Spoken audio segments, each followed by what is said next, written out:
Hi, welcome back guys. This is your friend, Parallel Deku. Back with another fanfiction. This is the series of What If Deku Awakens Subzero Quirk. Now before starting, please give this video a like. And subscribe to the channel if you want more videos like this. Now let's get into the fanfic. Izuku was walking home, tears welling in his eyes as he tried to maintain a smile. The street was dark and quiet. No dogs barked, and no vehicles passed by.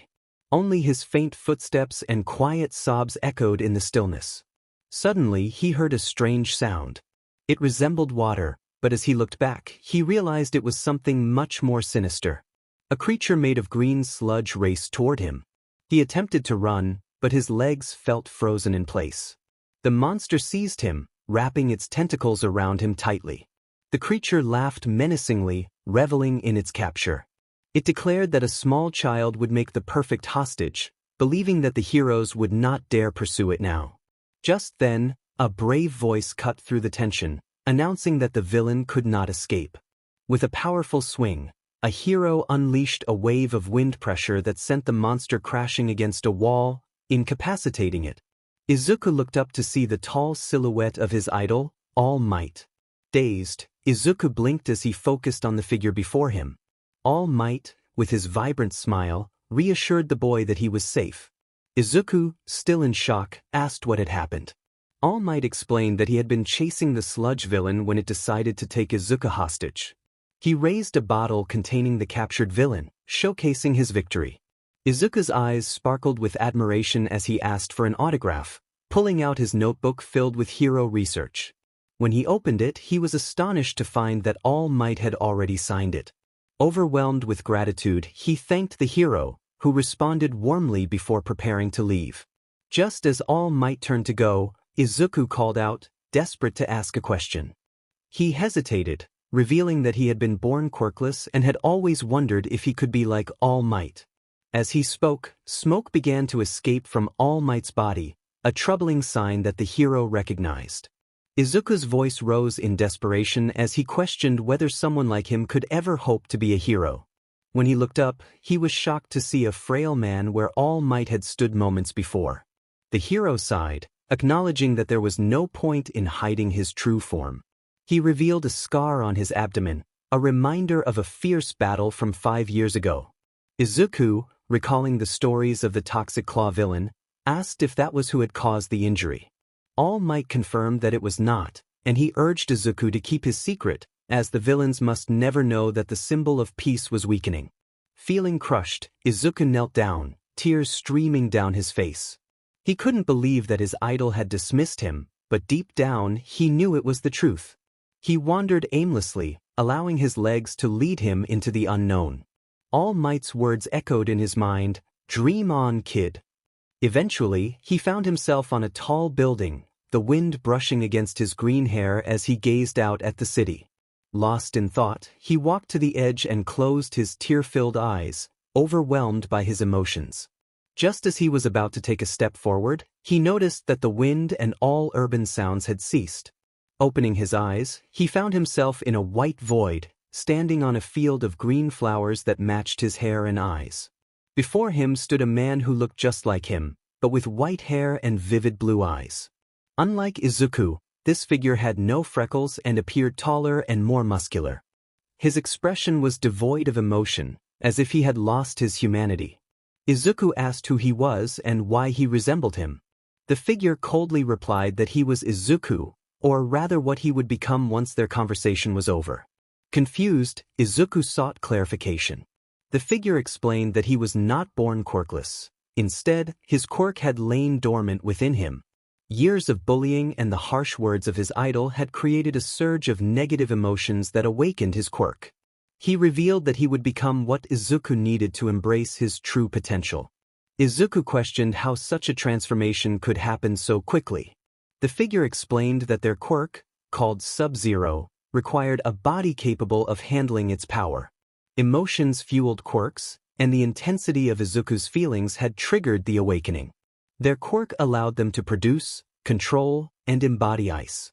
It could heal injuries and restore lost limbs, granting Izuku full control over ice, even the ice created by others. He would never feel cold again, as he would become the embodiment of cold itself. With newfound hope, Izuku asked if this meant he could become a hero. Izuku questioned his inner self, wondering why the desire to be a hero had shifted.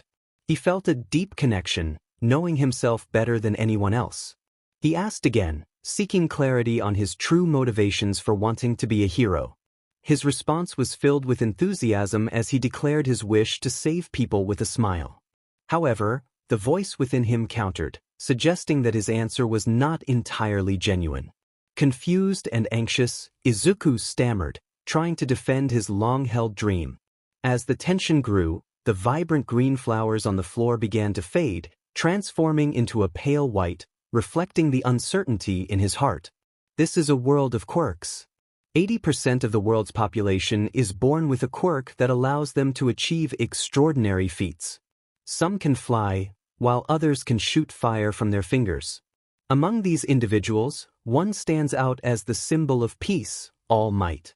He is the greatest hero, but where there is light, darkness also exists.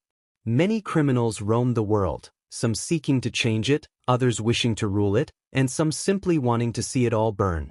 These criminals are known as villains.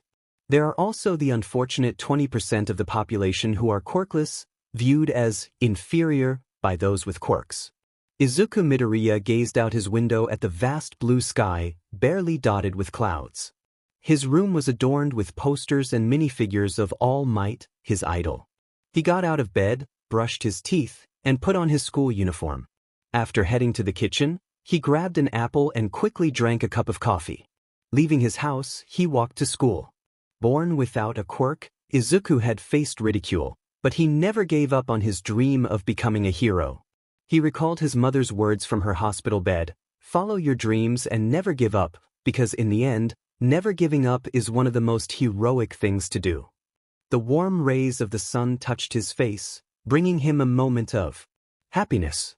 However, as he approached his school, a chill of fear crept in, yet his smile remained. Upon entering the classroom, Izuku was one of the first to arrive, as usual.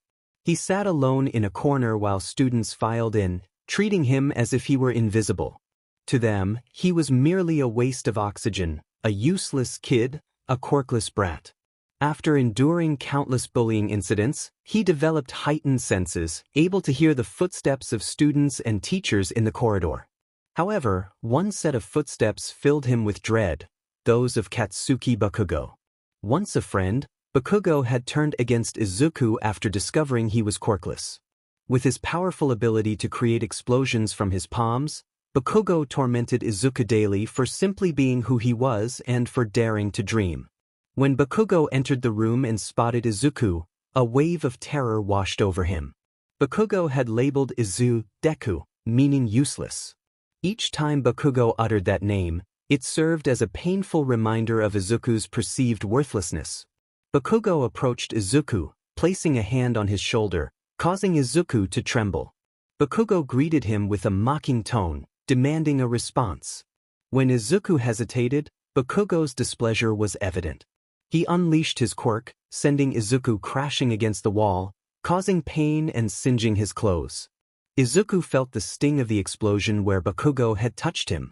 In a shaky voice, he apologized, looking up into Bakugo's eyes. Around him, students and teachers wore smiles and grins, indifferent to the scene unfolding before them. Izuku had seen these expressions throughout his life. No one ever intervened when he was bullied. Instead, passers-by often wore grins or simply ignored his plight, continuing with their day. Bakugo warned him not to let it happen again before leaving him alone. Izuku gazed at the city from the edge of the building, contemplating his next move.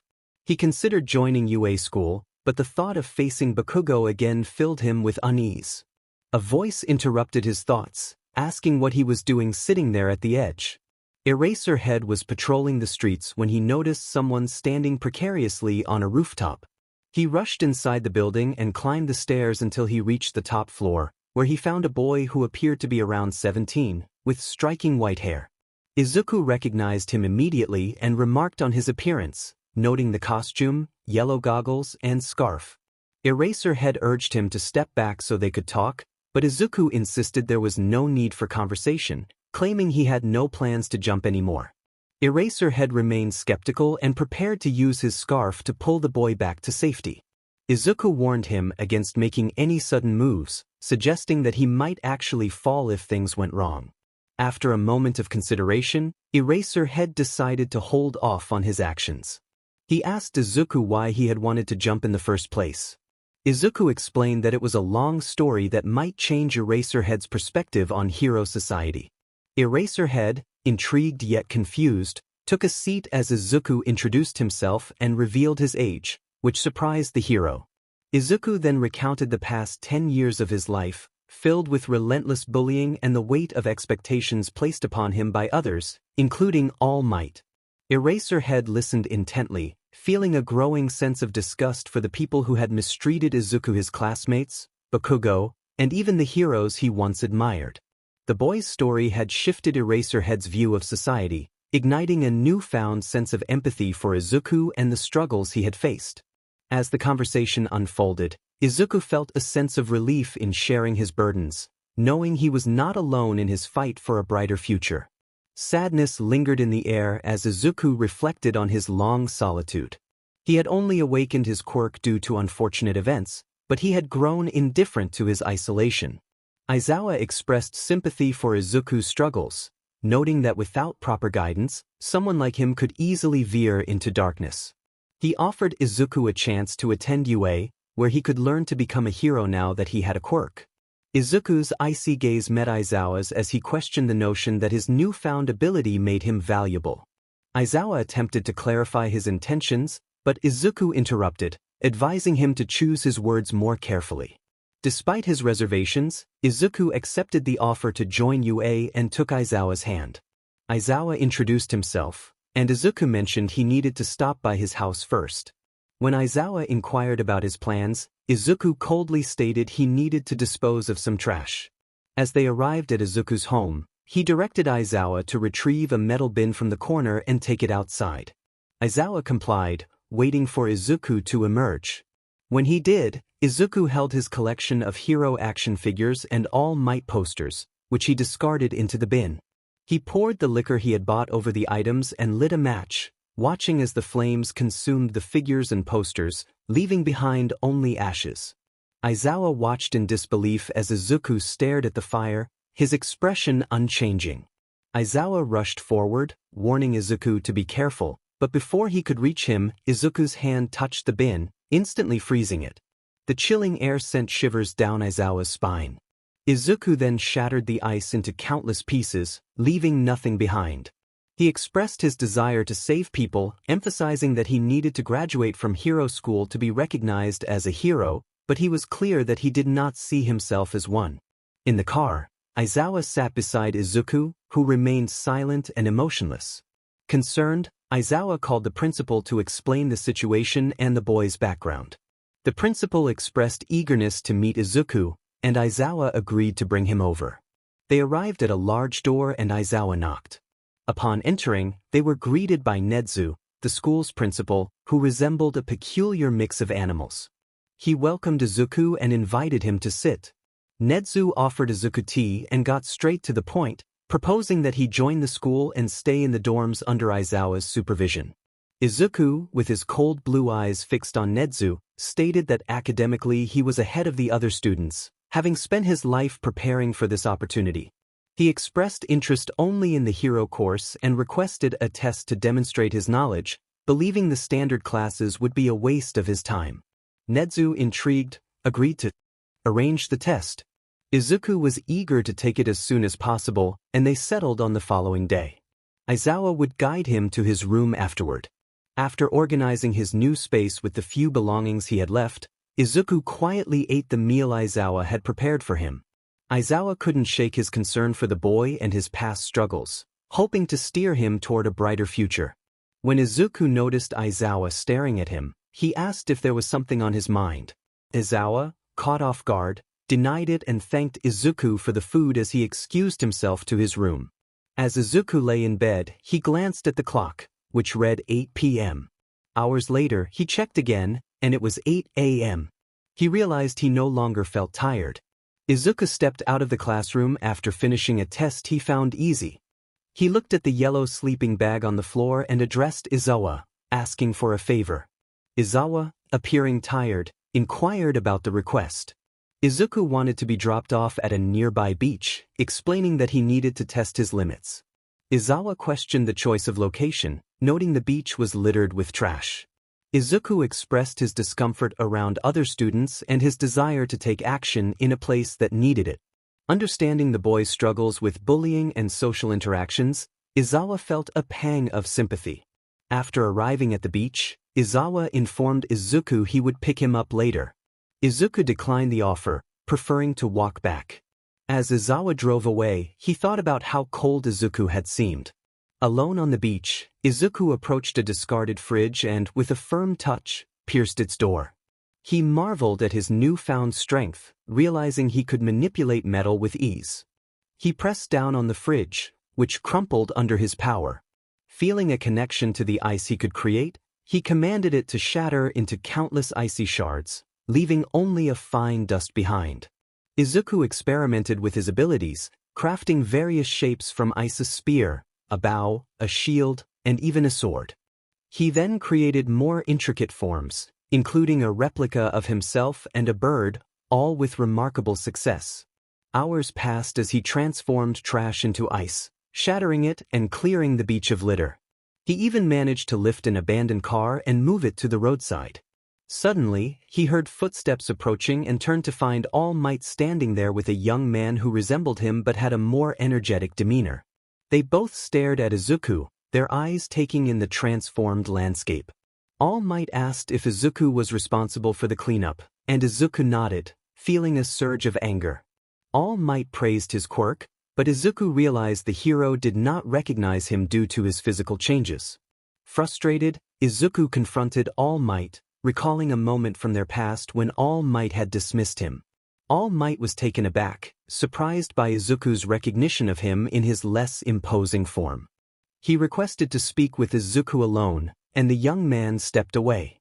All Might, unsure of how to approach the situation, asked what had happened to Izuku. Izuku recounted the years of bullying he had endured for being quirkless, the physical and emotional scars he carried, and how All Might had been his inspiration. He explained how a moment of humiliation had pushed him to the brink, igniting his quirk in a surge of negative emotions. All Might felt a wave of regret wash over him, realizing the impact of his words. Izuku's anger flared as he confronted All Might about the consequences of his actions.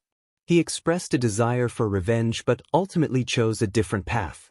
Instead of violence, he planned to watch as All Might lost his strength and power, experiencing the helplessness he had once felt. Izuku's words were cold, but he found a sense of satisfaction in the moment. All Might looked down, feeling the weight of Izuku's gaze. He walked away, feeling defeated for the first time in his life. Izuku felt his anger diminish as he decided to leave the beach and try something new. Using his ice powers, he created a pair of wings made of ice. The icy feathers were as light as normal ones, and he was pleasantly surprised to discover that he could actually fly. Up in the sky, he felt a sense of peace. For the first time in a while, he relaxed as he landed atop a tall building. Gazing down at the city, everything appeared small and simple from that height, but he knew that once he returned to the streets, everything would become complicated and chaotic again. He tucked his wings away and continued to look down, his feet dangling from the edge. He felt no fear, only tranquility. Lifting his hand, he made a portion of the street begin to snow, feeling joy as he watched a child and their mother play with the flakes in disbelief.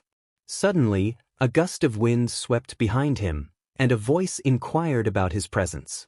Izuku turned to see none other than the pro-hero Hawks. He replied that he was finding peace. Hawks, concerned that the boy might jump, urged him to take a step back, reminding him that this was one of the tallest buildings in the city, and a fall from such a height could be fatal. Izuku reassured him that he had no intention of falling or jumping, recalling a similar encounter with Eraserhead. Hawks, still skeptical, asked what Izuku was doing up there. Izuku explained that up there everything was peaceful and quiet, and he felt a sense of freedom that he hadn't experienced in a long time. For some reason, Hawks believed him and slowly sat beside him, curious about what he was trying to be free from. Izuku shared that he had recently encountered someone he detested, which left him feeling suffocated. When Hawks asked why he felt that way, Izuku revealed that the person had told him he would never accomplish his dreams and urged him to wake up to reality. Hawks advised him not to let others' words influence him so deeply, emphasizing that he was the one who could make his dreams come true. Izuku acknowledged this but admitted that he had once admired the person, only to realize he was not who he thought he was. Hawks looked at Izuku, noting the boy's blue, cold eyes that seemed devoid of emotion, and felt a pang of sympathy for him. He offered to listen if Izuku wanted to share more about his encounter, but Izuku preferred to enjoy the silence. As he reached out again, freezing the air, Izuku watched a few kids below playing with the snow, a cold but genuine smile appearing on his face. He then stood up and released his ice wings, which sparkled under the moonlight. He announced that he had to leave, as his legal guardian would be upset if he didn't return soon.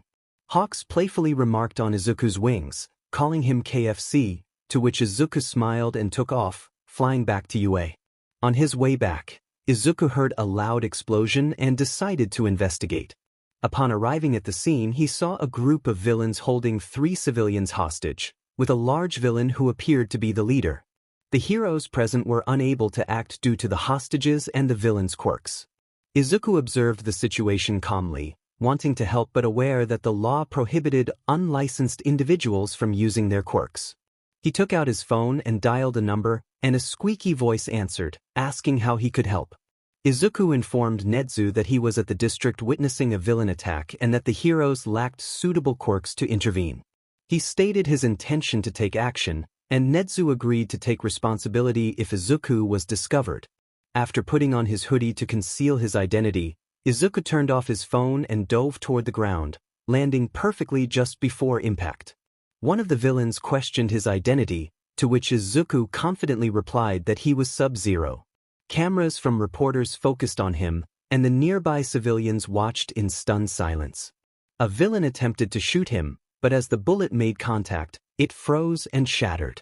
Izuku quickly used his ice powers to freeze the thug's legs and knocked him out with a punch. This caught the attention of the other villains, who threatened the hostages if he continued.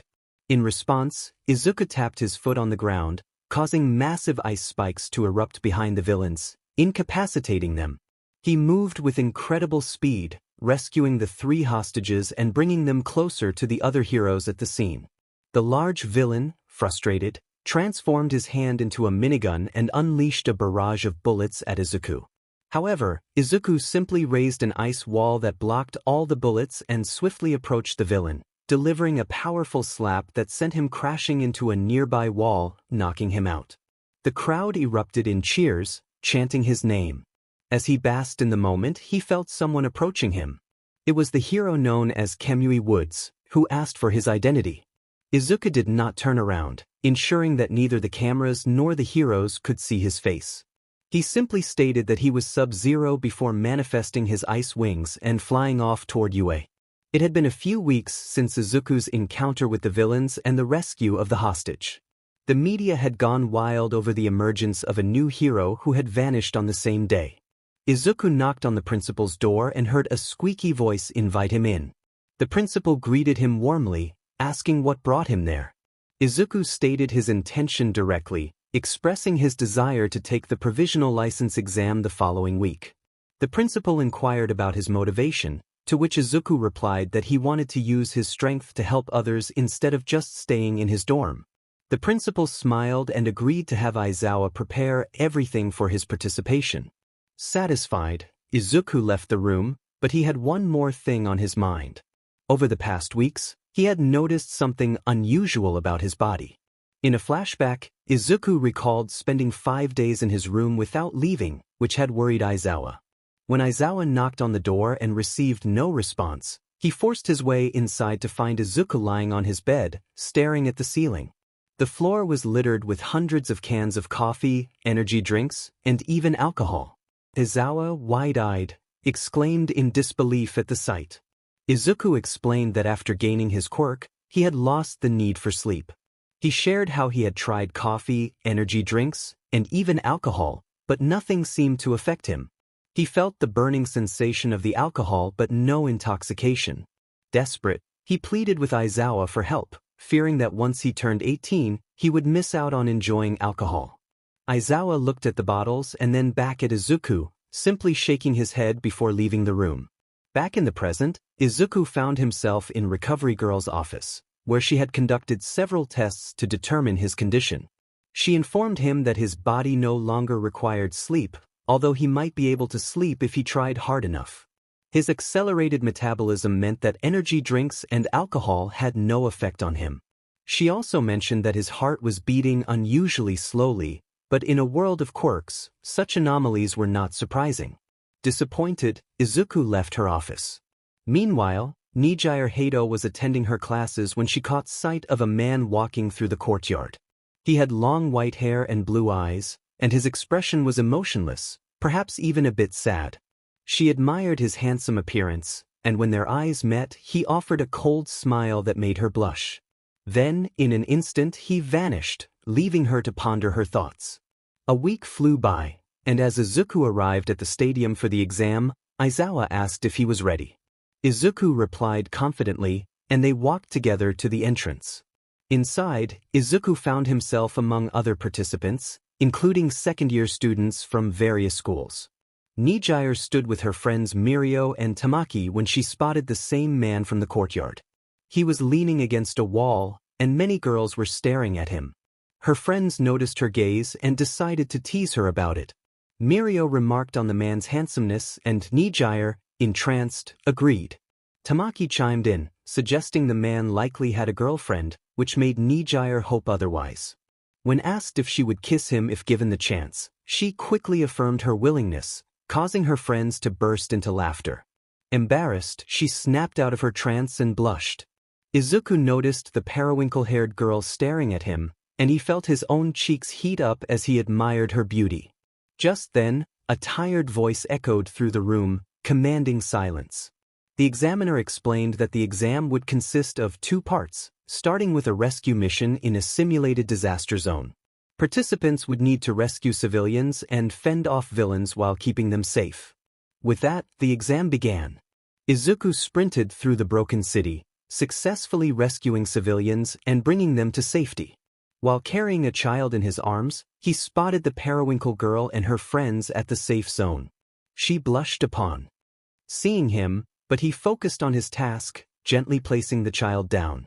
Suddenly, a door opened at the side of the stadium, and dozens of fake villains emerged, ready to challenge the participants. Gang Orca stood tall and imposing in his villain outfit as he announced the challenge to the heroes. Izuku, dressed in his hero outfit, a white robe with a hood and a blue mask that matched his eyes, focused intently on the situation. He glanced at the group of second-year heroes and then back at Gang Orca and his band of fake thugs. Checking the time and the number of civilians still needing rescue, he sighed, feeling the weight of the task ahead. He turned to the small group of second-years present, which included the Big Three. He instructed 2 of them to head back into the city to assist with the civilian evacuations, emphasizing that they needed all the help they could get to save everyone in the limited time they had.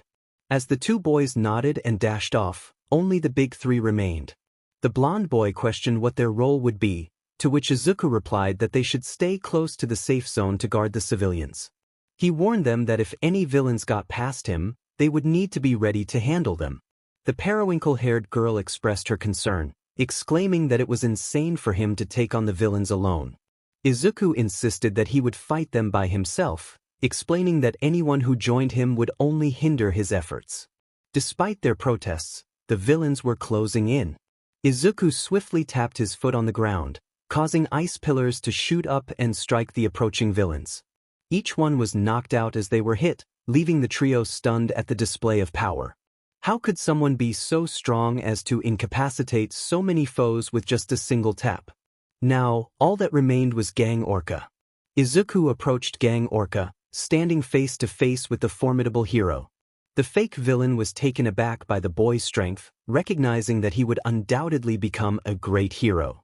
However, battling the minor villains he had faced before was nothing compared to facing the 10th strongest hero. Gang Orca warned Izuku not to get cocky as he pulled his fist back and aimed to strike. To everyone's astonishment, Izuku caught Gang Orca's fist effortlessly, holding it firmly.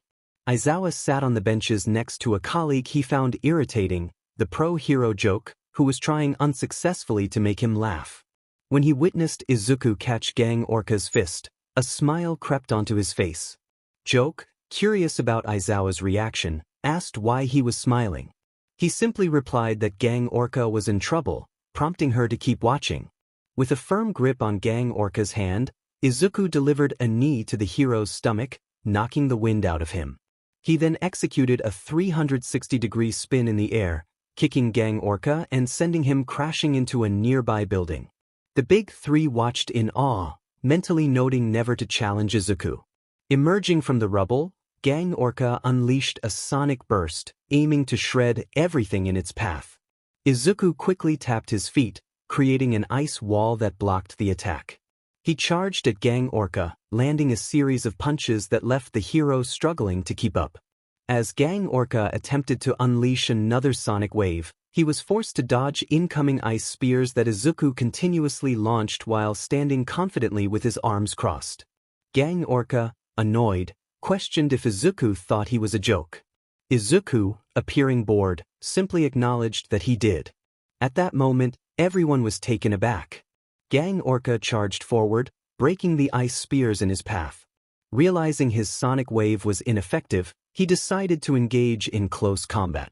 He swung a punch at Izuku, but the boy leaped onto Gang Orca's extended arm, smirking and further infuriating the hero. Gang Orca launched a flurry of punches, but Izuku skillfully dodged them. Seizing the opportunity, he grabbed Izuku's leg and slammed him to the ground. Unfazed, Izuku smirked again. Despite Gang Orca's grip, Izuku stood up, spinning his leg around to break free before delivering a powerful kick to Gang Orca's head. The hero was sent flying once more, blood trickling from his forehead. Izuku's ice began to heal his leg, which had been shattered and facing the wrong way. In a matter of seconds, his leg realigned, and his bones mended. He tested his leg by tapping it on the ground and then walked toward Gang Orca. Gang Orca, witnessing the gruesome sight of Izuku's leg healing, asked if it hurt. Izuku replied that it did, but he didn't care. With determination, Izuku charged at Gang Orca, who attempted to punch him but missed. Izuku appeared behind him, ready to freeze his back, but the bell rang, signaling the end of the exam. The heroes had successfully rescued all civilians, and examinees were instructed to head to the scoreboard for their results. As Izuku walked away from Gang Orca, he reflected that if this had been a real fight, he might have been frozen or worse. His instincts warned him that Izuku was a force to be reckoned with. The big three watched in shock as Izuku passed by, impressed by his display of power. They followed him to the scoreboard, where Mirko suddenly remembered that Izuku was the boy he had met with All Might during their training at the beach. He recalled that Izuku did not seem fond of All Might and wondered why. Upon checking the scoreboard, they saw that Izuku had secured first place, with the trio following in second, third, and fourth. As he stepped outside, Aizawa waited for Izuku in his car while other UA students poured out. Suddenly, a voice called out to him from behind. It was the periwinkle-haired girl, who had run after him. Surprised, Izuku recognized her as the girl who had been staring at him. He asked if she had something to say. Flustered, she turned red, thinking that he found her pretty. She nervously asked if he could give her his number. Glancing at Aizawa, who was grinning, Izuku took a piece of paper from the car and wrote down his number before handing it to her. He introduced himself as Izuku Midoriya, and she introduced herself as Nijire Hado. Curious, he asked if there was anything else she wanted. Stuttering, she asked if he would like to hang out sometime. Considering he had no other plans, Izuku agreed, suggesting they meet the next day at 4 p.m. She nodded in agreement, and he told her he would pick her up, adding a playful farewell. Izuku hopped into the car, and Aizawa drove off with a grin. Mirko and Tomo gave Nijire a thumbs up, making her blush even more.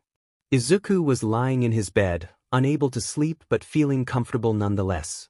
He then heard footsteps, and Aizawa walked in, asking if he was ready for his first school day. Izuku coldly replied that he wouldn't be attending today's class or any other class that week. Aizawa, intrigued, inquired why not. Izuku expressed his belief that the initial classes were useless and that there was nothing related to hero training he could learn from them.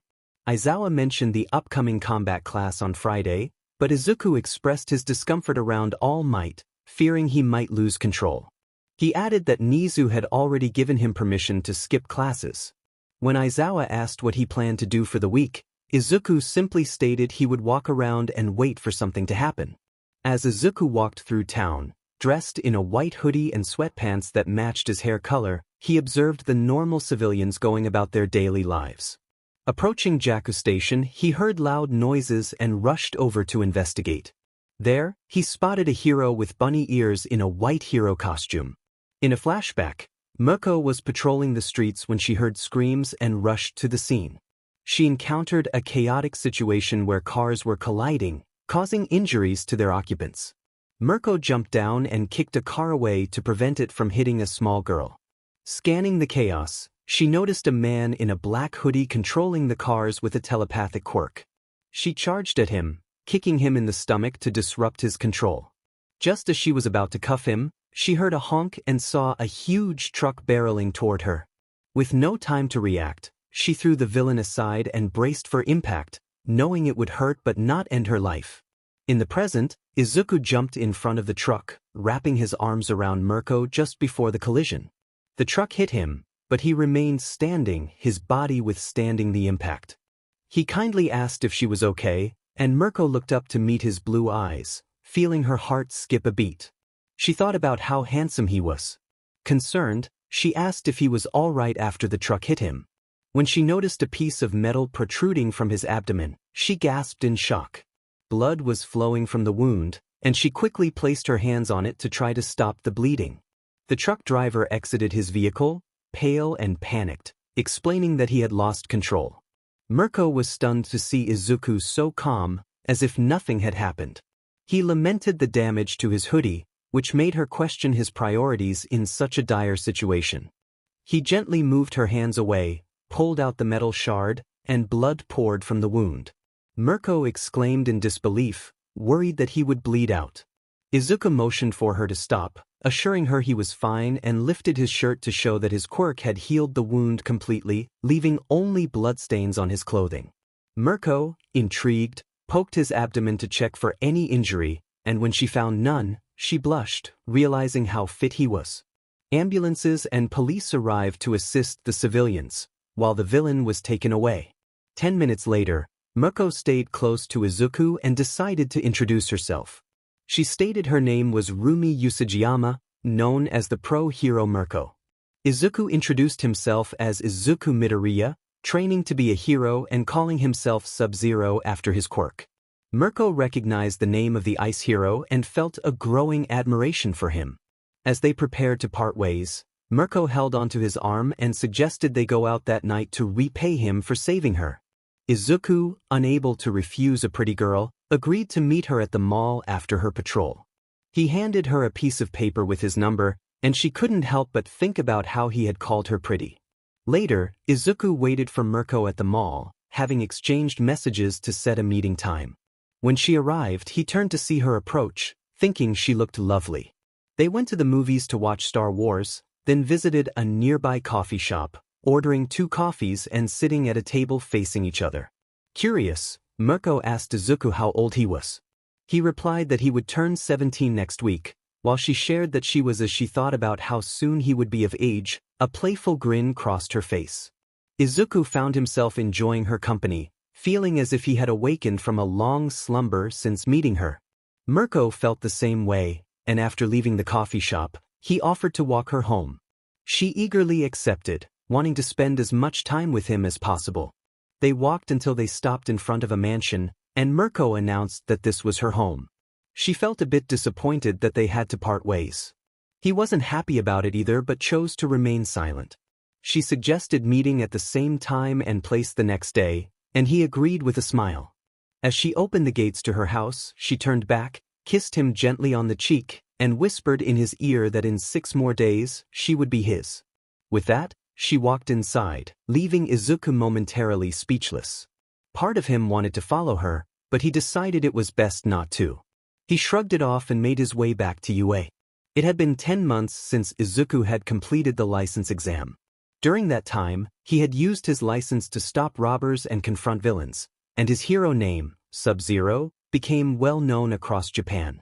He had also gone on numerous dates with Nedu, but he never understood why her face would turn red whenever he got too close or held her hand. When he asked Midnight about it, she simply responded that girls would be girls, leaving him to ponder her answer. Izuku entered a room where all the teachers were seated, focused on a large television. All Might was present as well, which stirred feelings of frustration within Izuku, though he kept his emotions hidden. Principal Nedu greeted him with enthusiasm, raising his arms in the air. Izuku inquired if the test was about to start, to which Nedu confirmed that it would begin in 10 minutes, with Mike already giving instructions to the examinees. Izuku decided it was time to get a closer look at the new heroes. Aizawa, curious, asked where he was off to, but Izuku simply stated he wanted to observe the new heroes. The teachers did not press him further. In a corner of the room, All Might stood, wishing to speak with Izuku, but the boy consistently ignored him, causing All Might to clench his fists in frustration. Only he had been a better hero. Izuku perched atop a tall building within the exam area, watching as Mike delivered his loud speech about the bots the students would face. He noticed a blue-haired boy asking Mike about the zero-pointer, receiving the response that they wouldn't have time to fight it because they would be busy running. As Mike counted down, the students rushed into action. Izuku felt bored watching many students using their quirks to punch and blast the bots. His attention shifted to a certain blonde-haired boy, Bakugo Katsuki. Izuku felt a surge of anger at the thought of Bakugo being allowed to participate in the exam. He dismissed the thought, reminding himself that it didn't matter whether Bakugo got in or not, as long as he didn't interfere with Izuku. He observed Bakugo accumulating points by defeating numerous bots. Then, the zero-pointer appeared. It was enormous, towering over the exam area. Izuku heard cries for help as he saw a girl trapped under debris. While everyone else fled in fear, Izuku felt a sense of responsibility. If he were in charge of the school, he would have denied all the students who abandoned her. Determined to act, he jumped down from the building, opening his wings and flying toward the girl, landing protectively in front of her. She watched in horror as the zero-pointer loomed closer. Desperately, she urged him to run to avoid being crushed, but Izuku ignored her plea. As the zero-pointer's foot descended toward them, he raised his hand. In an instant, the massive robot became encased in ice, and with a swift motion, he shattered it into countless tiny pieces that the wind carried away. The students watched in awe as the ice particles floated past them. In the monitoring room, all the teachers cheered, except for Aizawa, who had fallen asleep. Izuku turned to the girl, lifting a large piece of metal and tossing it aside to free her. He asked if she was all right, to which she responded with gratitude, still in shock. Recovery girl soon arrived, distributing gummies and healing the injured. She approached the girl and healed her leg with a gentle touch. With a flap of his ice wings, Izuku took to the skies once more. Over the next few days, Mirko and Izuku went on dates every day. They enjoyed each other's company, and for the first time in many years, Izuku felt genuinely happy. It was Sunday morning, his 17th birthday, when he stepped out of his room to find Aizawa and Nezu waiting for him. Aizawa wished him a happy birthday while handing him a box. Izuku, feeling a surge of affection, pulled Aizawa into a hug, surprising both teachers. They had never seen him hug anyone during his time at UA. Nezu then presented him with a credit card, explaining that it was just a normal card with a few $1 million in it, merely pocket change to him. This revelation left both Izuku and Aizawa astonished. Grateful, Izuku thanked them and pulled both Aizawa and Nezu into another hug. Later, Izuku checked his phone and found hundreds of messages from Nedu wishing him a happy birthday. Among them was a message from Mirko inviting him to her place that night for a birthday surprise, accompanied by a devil emoji that puzzled him. He stood by the beach he had cleaned up, enjoying the peaceful atmosphere.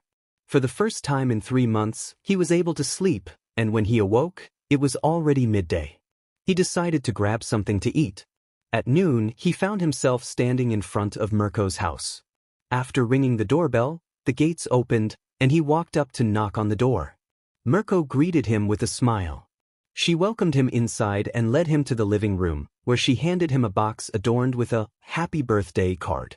He thanked her and opened it to find a new white hoodie and sweatpants, as his old ones had been ruined. He expressed his gratitude with a hug, which she returned warmly. Curiously, she asked if he was all ready. He confirmed that he had turned 17 at 9 a.m., the time of his birth.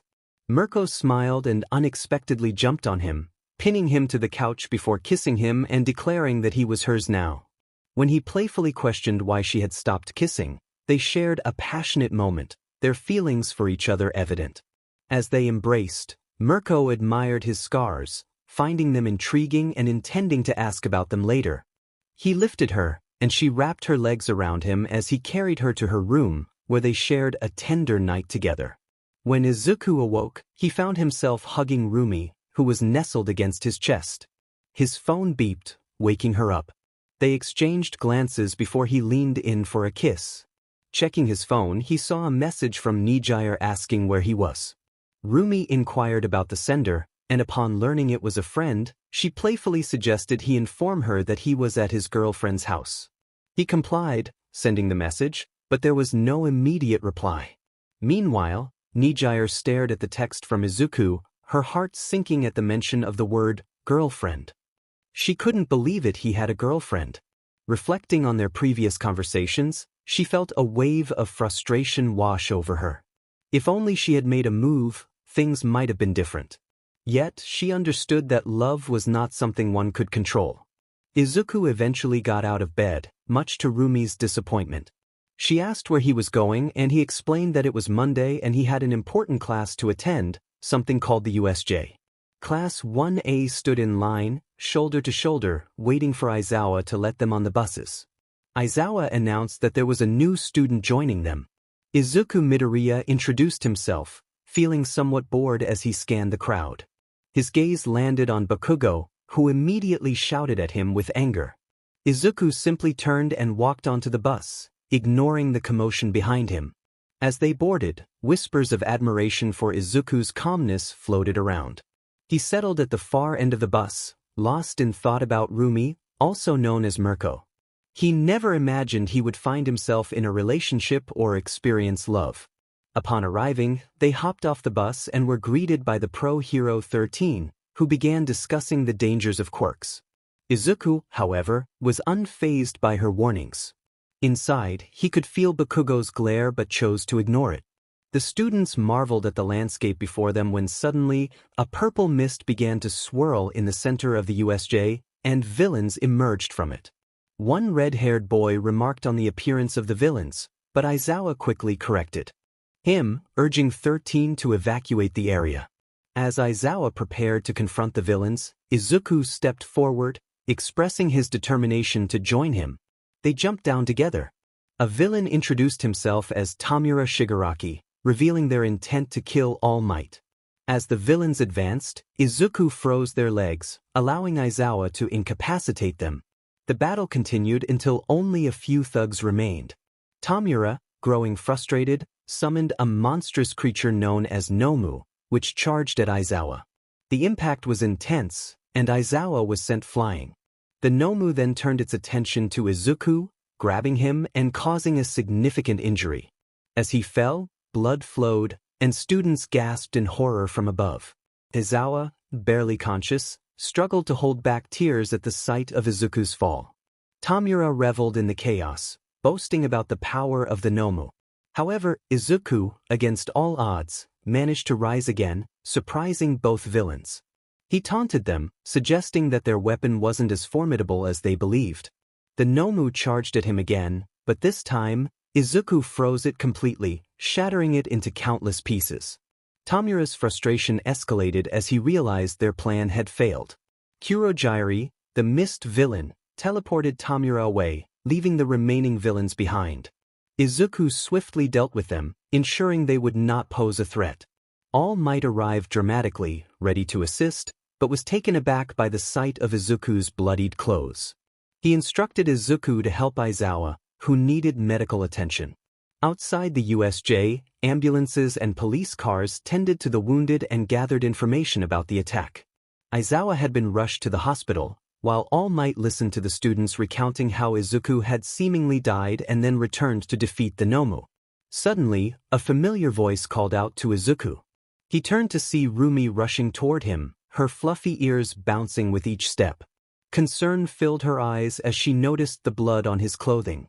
Izuku explained the situation, and Rumi scolded him for allowing the Nomu to injure him. Some students wanted to express their gratitude or check on Izuku, but Rumi's fierce glare sent them away. She insisted that he stay with her that night to ensure he was okay. As she spoke, Izuku pulled her close and kissed her, momentarily ignoring the medics and detectives who wanted to check on him. Nedu approached, acknowledging Izuku's well-being. He informed them that classes would be suspended for a week due to the incident and that Izuku would need to reintroduce himself to his classmates upon their return. Rumi took Izuku home, and they shared a special evening together, enjoying each other's company. It had been a week since the villains attacked the USA. During that time, Izuku spent his days going back and forth between his house and Mirko's. On his first day back in class, he arrived early, being the first student to enter since he lived on the school grounds. He settled into a seat at the back of the room by the window. Over the past few weeks, he had tried to talk to Nijire, but she seemed uncomfortable around him, leaving him puzzled.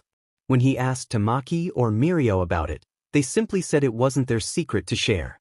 As the other students began to fill the classroom, most introduced themselves to him, except for Bakugo, who preferred to keep his distance. Izuku knew that if Bakugo tried to provoke him, he might end up in a confrontation. Among the students was a boy with hair split between red and white, and aside from them, everyone else came over to greet him. A girl with pink hair approached him and asked for his name. He introduced himself as Izuku. She cheerfully introduced herself as Mina. The others followed suit, sharing their names and personalities. Although Izuku wasn't particularly interested in conversing, he made an effort to remember who they were. Mina then inquired about his quirk, mentioning how they had seen him defeat a Nomu creature with ice and heal a wound in his chest.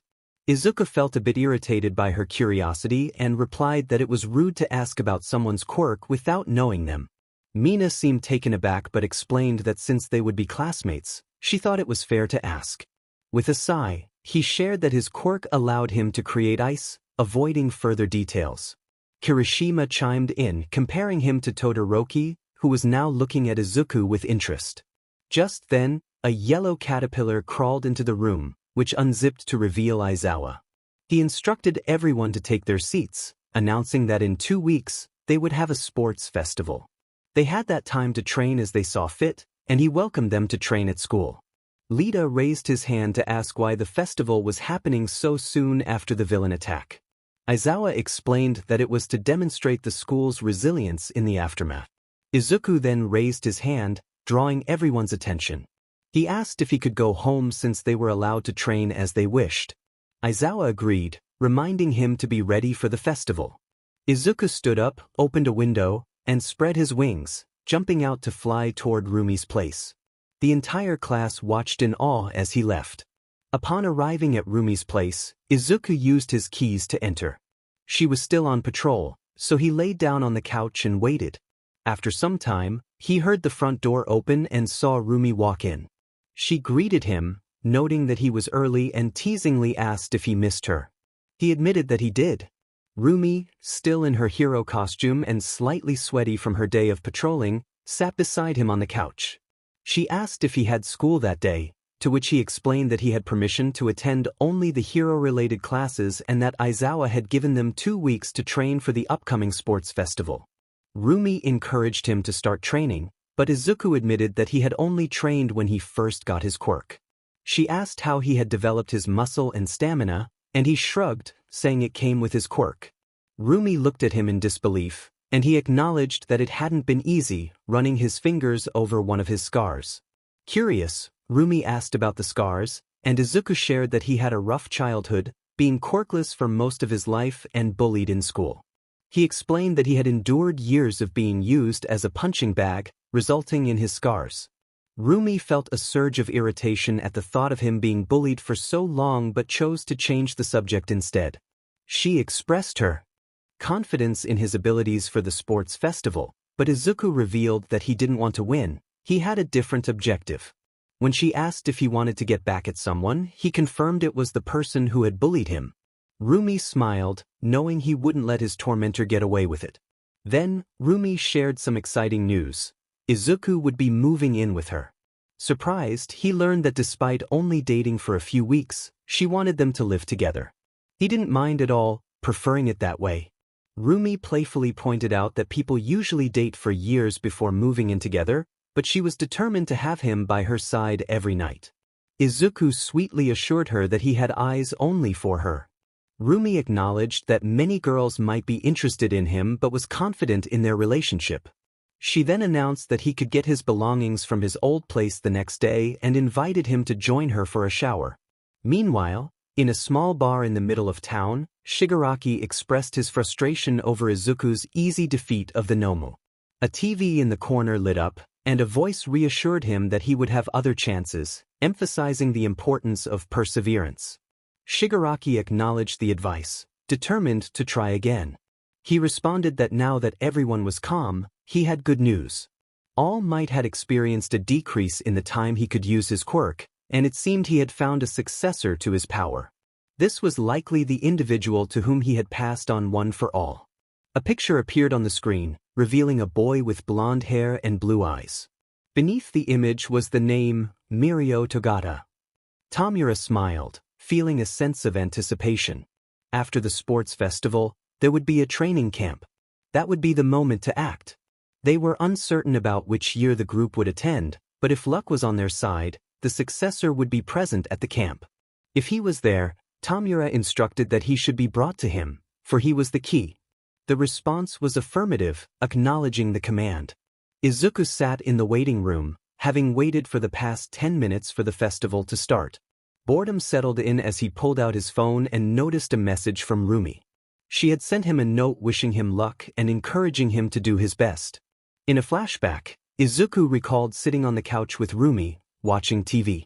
She had asked him what he planned to do about his bully at the sports festival. He had replied that he intended to make his bully feel inferior rather than resorting to violence. Rumi had found his determination both scary and confusing, but Izuku assured her that she would understand in due time.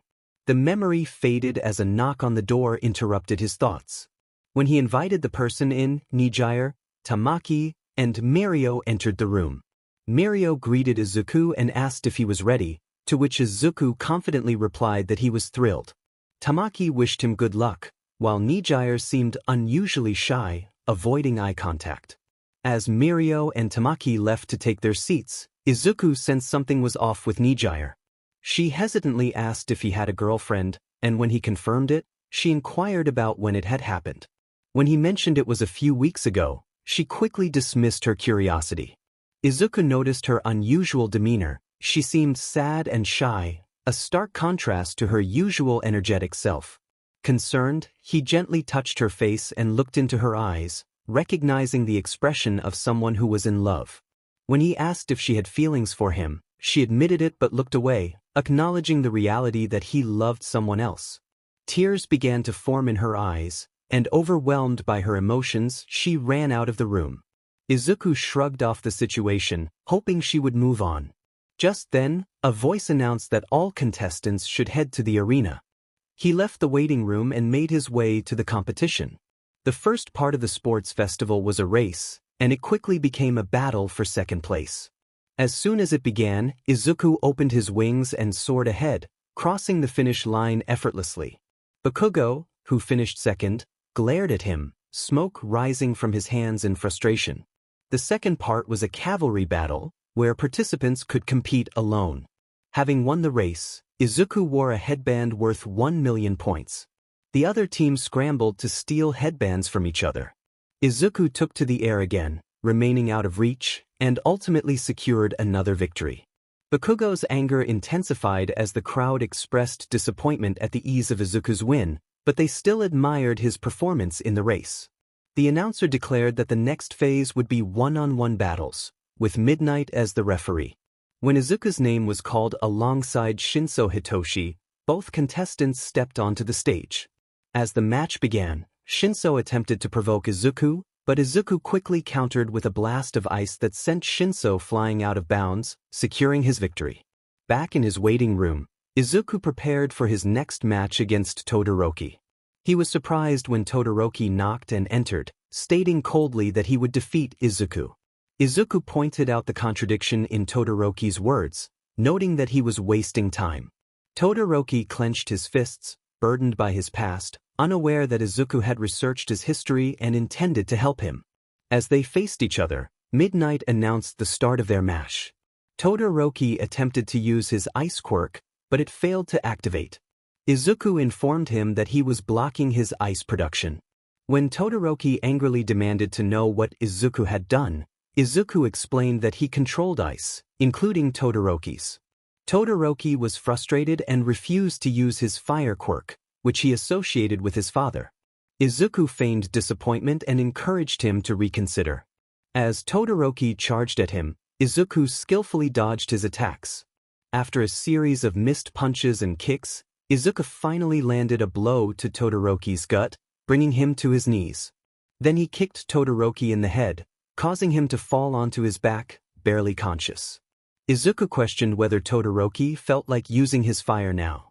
The crowd looked on in disbelief, realizing that Izuku was toying with him, the same boy who had defeated all the other participants in an instant with his ice quirk. Todoroki, with tears beginning to form in his eyes, expressed that he didn't want to be like his father and didn't need anything from him. Izuku insisted that the quirk was not his father's, it was Todoroki's.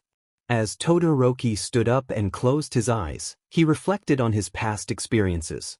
He realized that this quirk was truly his as long as he maintained control over it and did not allow his father to shape it into something it wasn't meant to be.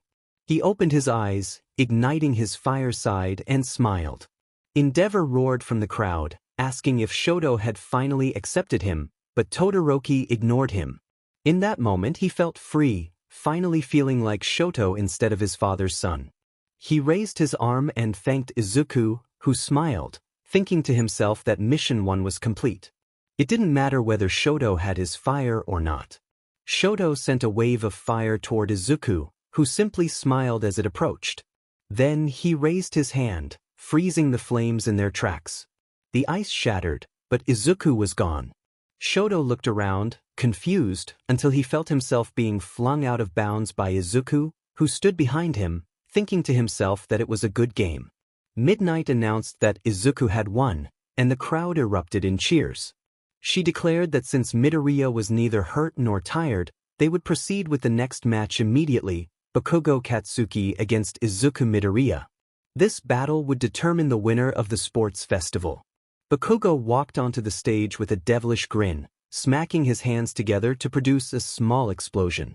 He declared it was time to put Izuku in his place. Both participants were ready, and the fight began. Bakugo prepared to jump at Izuku, but was halted by Izuku's words, which dismissed him as too weak and not worth his time. The white-haired boy then turned around and jumped out of bounds, leaving the crowd in disbelief. Midnight announced that Midoriya was out of bounds, declaring Bakugo the winner. Although Bakugo had won, he felt furious and defeated. For the first time, he didn't feel superior to Izuku. Instead, he felt as though Izuku was someone he needed to surpass, yet he couldn't see himself on equal ground with him. All he could see was Izuku walking away. Rumi watched from the VIP room in the stadium, thinking that Izuku had truly shattered Bakugo's superiority complex by walking off bounds. She admired her boyfriend, thinking he was a total badass. All Might was now set to award the medals to the winners. Bakugo in first place, Izuku in second, and Todoroki in third. Bakugo had to be restrained in a chair with a mask covering his face to prevent him from throwing a tantrum. As All Might handed Izuku his medal and reached in for a hug, he felt a sharp object poking him. Looking down, he saw that Izuku was holding an ice dagger, glaring at him with a look that clearly said, "Don't you dare." All Might backed off and handed Bakugo his medal, announcing the conclusion of the sports festival and hoping the students had garnered interest from many heroes for their internships.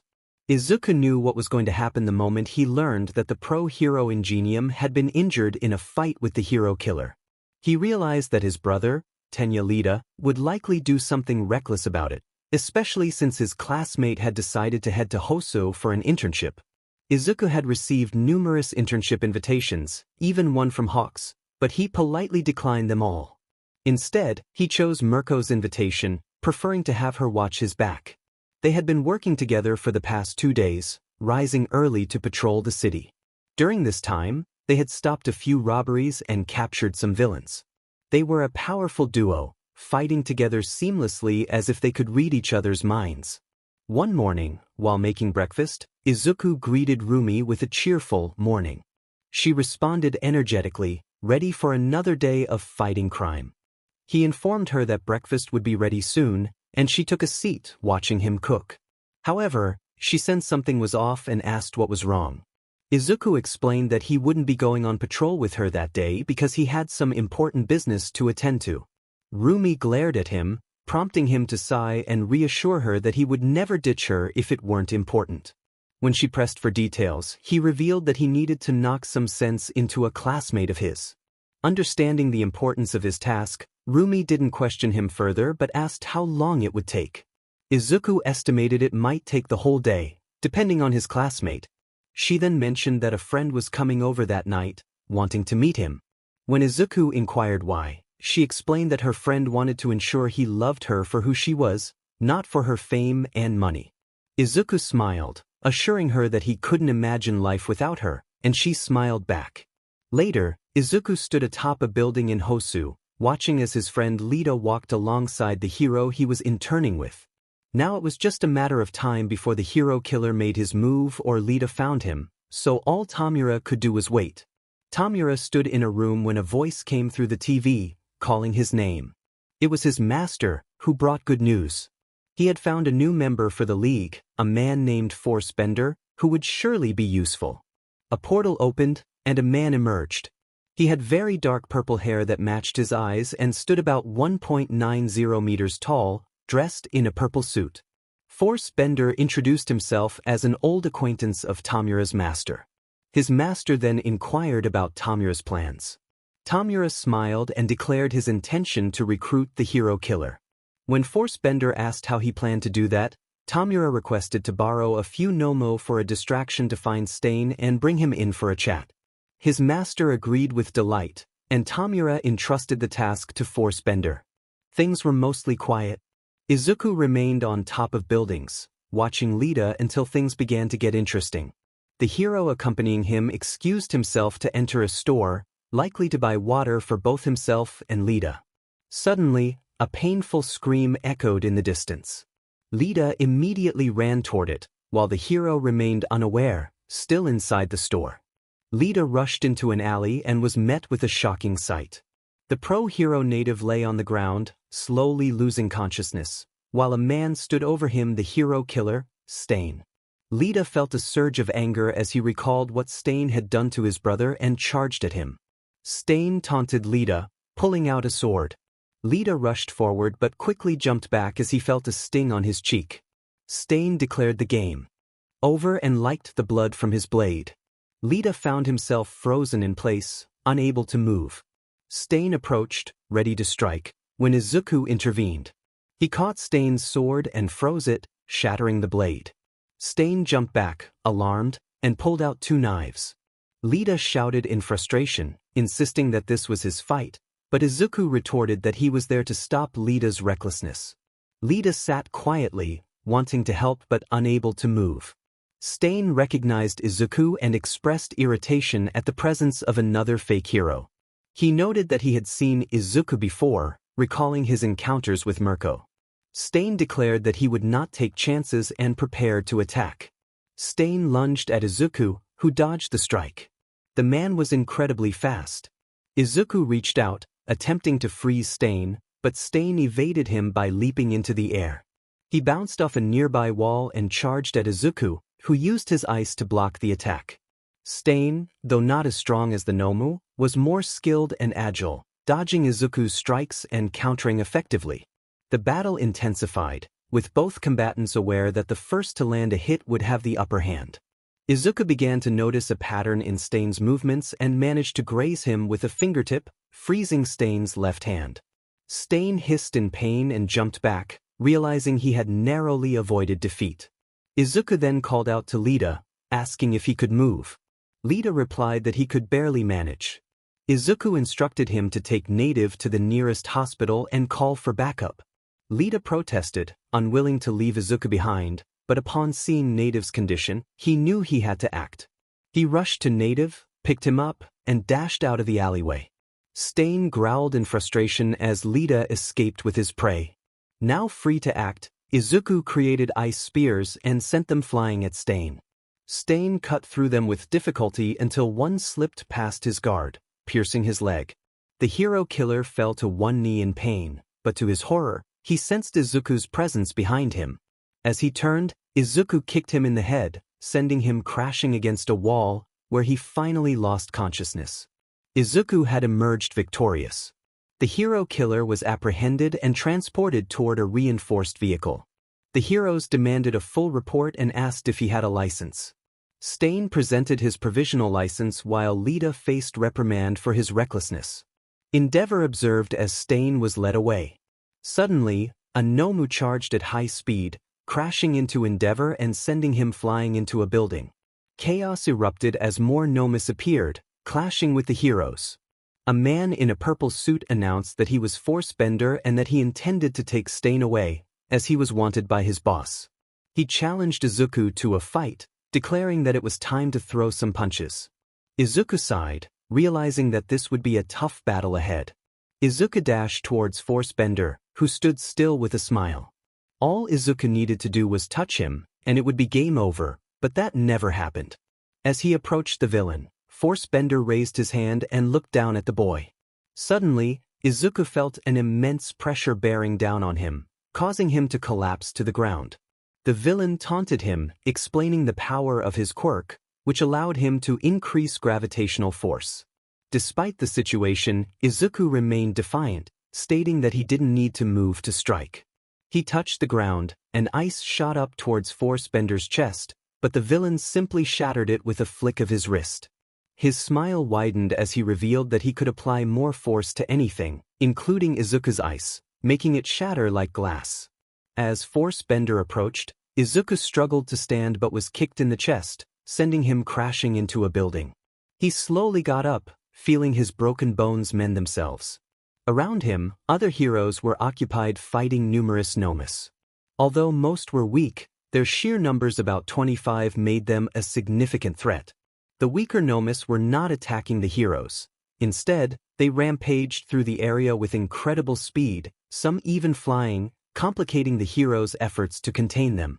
Meanwhile, Endeavor was engaged in a fierce battle against 3 Nomus, each exhibiting impressive teamwork that made it difficult for him to subdue them. Izuku felt a wave of despair wash over him as he realized he was alone without any hope of support from the other heroes. He thought to himself that it was just his luck. As Force-bender advanced, Izuku vanished and launched a barrage of ice spears at the villain, who effortlessly shattered them with his quirk. Izuku then attempted to surprise him by sending ice up from below, but Force-bender dodged and destroyed that attack as well. The villain taunted Izuku again, insisting he was a bad matchup. Once more, Izuku felt the pressure increase, forcing him back to the ground. He struggled against the weight pressing down on him, feeling his bones creak under the strain. He shot ice at Force-bender, but it was shattered once again. Izuku had been preparing an attack all this time. He looked up, and the villain followed his gaze, noticing dozens of ice spears suspended in the air above them. Force-bender boasted about his ability to manipulate pressure, claiming he could decrease it as well. He then reduced the pressure on the ice spikes, rendering them immobile in the air. Izuku quickly devised a plan B, creating a blade of ice and hurling it at the distracted villain. Just as he thought he had the upper hand, a frail Nomu leaped in front of the blade, taking the hit. Izuku felt a wave of frustration wash over him. Force-bender looked back at him, lowering the ice daggers from the sky, which fell and were shattered effortlessly. The villain mocked Izuku, stating that he was ready to kill him with that move, but the mindless Nomus had protected him. Izuku weighed his options. His attacks were ineffective, the villain was a poor matchup, and using his ultimate move could endanger civilians. He felt cornered, facing certain defeat once again. Force Bender declared it was time to finish him off, raising Izuku's arm. The villain seemed unaffected by the pressure he exerted, moving freely in that space. Izuku attempted to produce ice, but the moment he did, it was shattered by Force Bender's quirk. In a shocking display, the villain tore Izuku's arm away, sending it flying. Despite the pain, Izuku remained silent, refusing to scream. A helicopter hovered above the scene, capturing the unfolding chaos. The reporter on the ground struggled to convey the gravity of the situation, noting that the hero Subzero was pinned down by the mysterious villain. Meanwhile, Rumi sat on her couch with her best friend Ryuko, laughing at a show.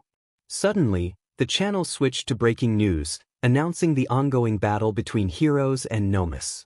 Rumi's heart raced as she saw her boyfriend on the ground, the villain gripping his arm tightly. The sight of his severed limb sent a chill through her, and Ryuko gasped in shock. The reporters froze, unsure of how to react to the horrifying scene unfolding before them. Rumi's tears flowed freely as she watched, and Ryuko turned to her friend, concerned. She had never seen Rumi cry before and wondered why this moment affected her so deeply. Rumi revealed that the hero was her boyfriend, and Ryuko hugged her tightly, feeling the weight of the situation. Back in the battle, Izuku's arm began to heal. First, his bones mended, followed by the flesh and skin. Force Bender observed in disbelief, acknowledging Izuku's incredible regeneration. He resolved to keep attacking until Izuku finally succumbed, pulling his limbs apart repeatedly as the hero healed again and again, all while the nation watched in horror. The other heroes nearby attempted to rush to his aid, but they were halted by the Nomus, while Endeavor continued to battle 3 mid-class Nomus. FB, with a smirk, remarked on Izuku's situation, suggesting that healing would be impossible if his brain couldn't signal his body to recover. He then began to apply intense pressure to Izuku's head, intent on crushing it. Rumi watched the scene unfold in Rukio's arms, feeling her friend's tight embrace. As she observed the man applying pressure to Izuku's head, a sense of helplessness washed over her. She glanced at the television and was taken aback to see Izuku smiling a genuine, warm smile. In a moment of desperation, she screamed, trying to reach for the screen as if she could leap through it to assist him. But before she could get close, the recording was abruptly interrupted by the reporters. All Might stared at his television, horrified to see Izuku lying on the ground, facing imminent danger. He yearned to rush in and help but found himself paralyzed by fear. Regret filled his mind as he thought about how he could have done better. Just then, he caught sight of Izuku's smile, a sincere, warm smile before the broadcast cut off. Aizawa also watched the television, his heart sinking as he saw Izuku in peril. He felt the same paralyzing fear, wishing he had taught him more effectively. Tears streamed down his face as he, too, noticed Izuku's warm smile before the transmission ended. FB, with a smile, declared it was time to say goodbye to the hero. He observed Izuku's smile, not one of madness like his own, but a warm one. The villain found it poetic that Izuku was going out with a smile, and he increased the pressure on Izuku's head, leading to a devastating conclusion. Izuku woke up and looked around. Everything was white, with no walls or sky in sight. He noticed he was standing in a field of white flowers. This place felt familiar to him. It was where everything had begun. As he scanned the area, he saw a figure that resembled him, but this version had green hair, green eyes, and diamond-shaped freckles. The green-haired Izuku greeted him, acknowledging their shared appearance. Curious, Izuku asked why he was there again. The green-haired version explained that he needed to make a decision, but more on that later. He then inquired if Izuku knew who he was. Izuku responded, recognizing him as his past self, the one he had been before everything turned cold. The green-haired version confirmed this, saying he was the best version of Izuku, the one who admired All Might and aspired to be a hero who saved people with a smile. He represented the positivity Izuku had lost along the way. Izuku questioned if this meant he was the negative version. The green-haired Izuku clarified that the negative version was yet another figure who appeared behind them. This new figure had black hair and blood-red eyes. The black-haired version introduced himself as the villainous side of Izuku, the one who despised heroes and all might. He thrived on despair and inspired fear in the bravest of heroes. He explained that he was what Izuku could have become had he chosen to reject heroism on that fateful day. Izuku then asked what decision he needed to make. Both versions of himself responded in unison, stating that he must choose one of them. The villainous side urged Izuku to give in, promising power and the ability to eliminate Force Bender and all heroes. He argued that the selfish intent to preserve peace often led to wars, and he could create a world of victors, free from the conflicts initiated by heroes. In contrast, the hero version implored Izuku not to listen to the villain. He insisted that revenge and hatred would solve nothing. He offered to take over, claiming he could save people and inspire them in ways Izuku never could. He promised to defeat Force Bender and ensure Rumi's happiness, giving her the life she deserved. Izuku gazed into the endless white void above him and smiled. He realized he was the neutral version of both of them. He explained that he was a blend of their strengths and weaknesses, and he didn't need to choose between them. He was already both of them. The villainous Izuku challenged him, questioning what would happen if his choice was wrong. Izuku confidently replied that he knew he was right. The hero version wished him good luck, and then both the hero and villain vanished, leaving Izuku alone.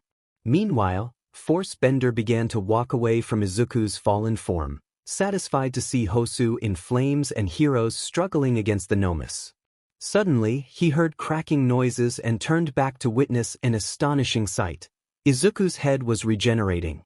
In a fit of rage, Force Bender shouted, demanding to know why Izuku wouldn't just die. Izuku, smiling confidently, replied that he was simply too strong to perish. He then asked if Force Bender was ready for round 2, cracking his neck in preparation. Elsewhere, Rumi knelt on the ground, tears streaming down her face as Ryuko hugged her tightly, trying to comfort her. Just then, a broadcast flickered back on, announcing that the hero Subzero, who had been pinned down by the villain, had risen once more to challenge him. Rumi looked at the screen and saw her boyfriend standing tall, ready for another round. Against the villain. A smile broke through her tears as she thought to herself to cheer him on. The story continued to unfold, filled with determination and hope. Izuku stood opposite FB, glaring intensely at the man. He was ready for round 2. FB was furious that the hero had regenerated again, but he decided to bring him to all for one. His master could make good use of Izuku's quirk. He stretched his hand out, intending to crush Izuku, but just as he was about to activate his quirk, Izuku vanished. With a swift motion, Izuku struck FB in the jaw, sending him flying into some debris. He had already figured out the weaknesses of FB's quirk. The villain needed to see his target before activating it. All Izuku had to do was move faster than FB could see. He charged at the villain, landing punch after punch, leaving FB unable to defend himself. FB, seething with rage, declared that if he couldn't see Izuku, he would simply increase the force around him to catch him. He stretched both hands out, but before he could use his quirk, Izuku kneed him in the face. Twisting midair, he slammed his foot down on FB's head, forcing him to his knees. Izuku noted that he wouldn't give FB the time to activate his quirk. He could have ended the fight quickly, but he chose to prolong FB's suffering a little longer. With a powerful punch, he drove his fist into FB's gut, breaking a few ribs and sending him crashing into debris once more. FB roared in pain, clutching his shattered rib, blood trickling from his nose and mouth as he wiped it away with his shirt sleeve. FB taunted Izuku, claiming that he might win this battle but was not the final boss.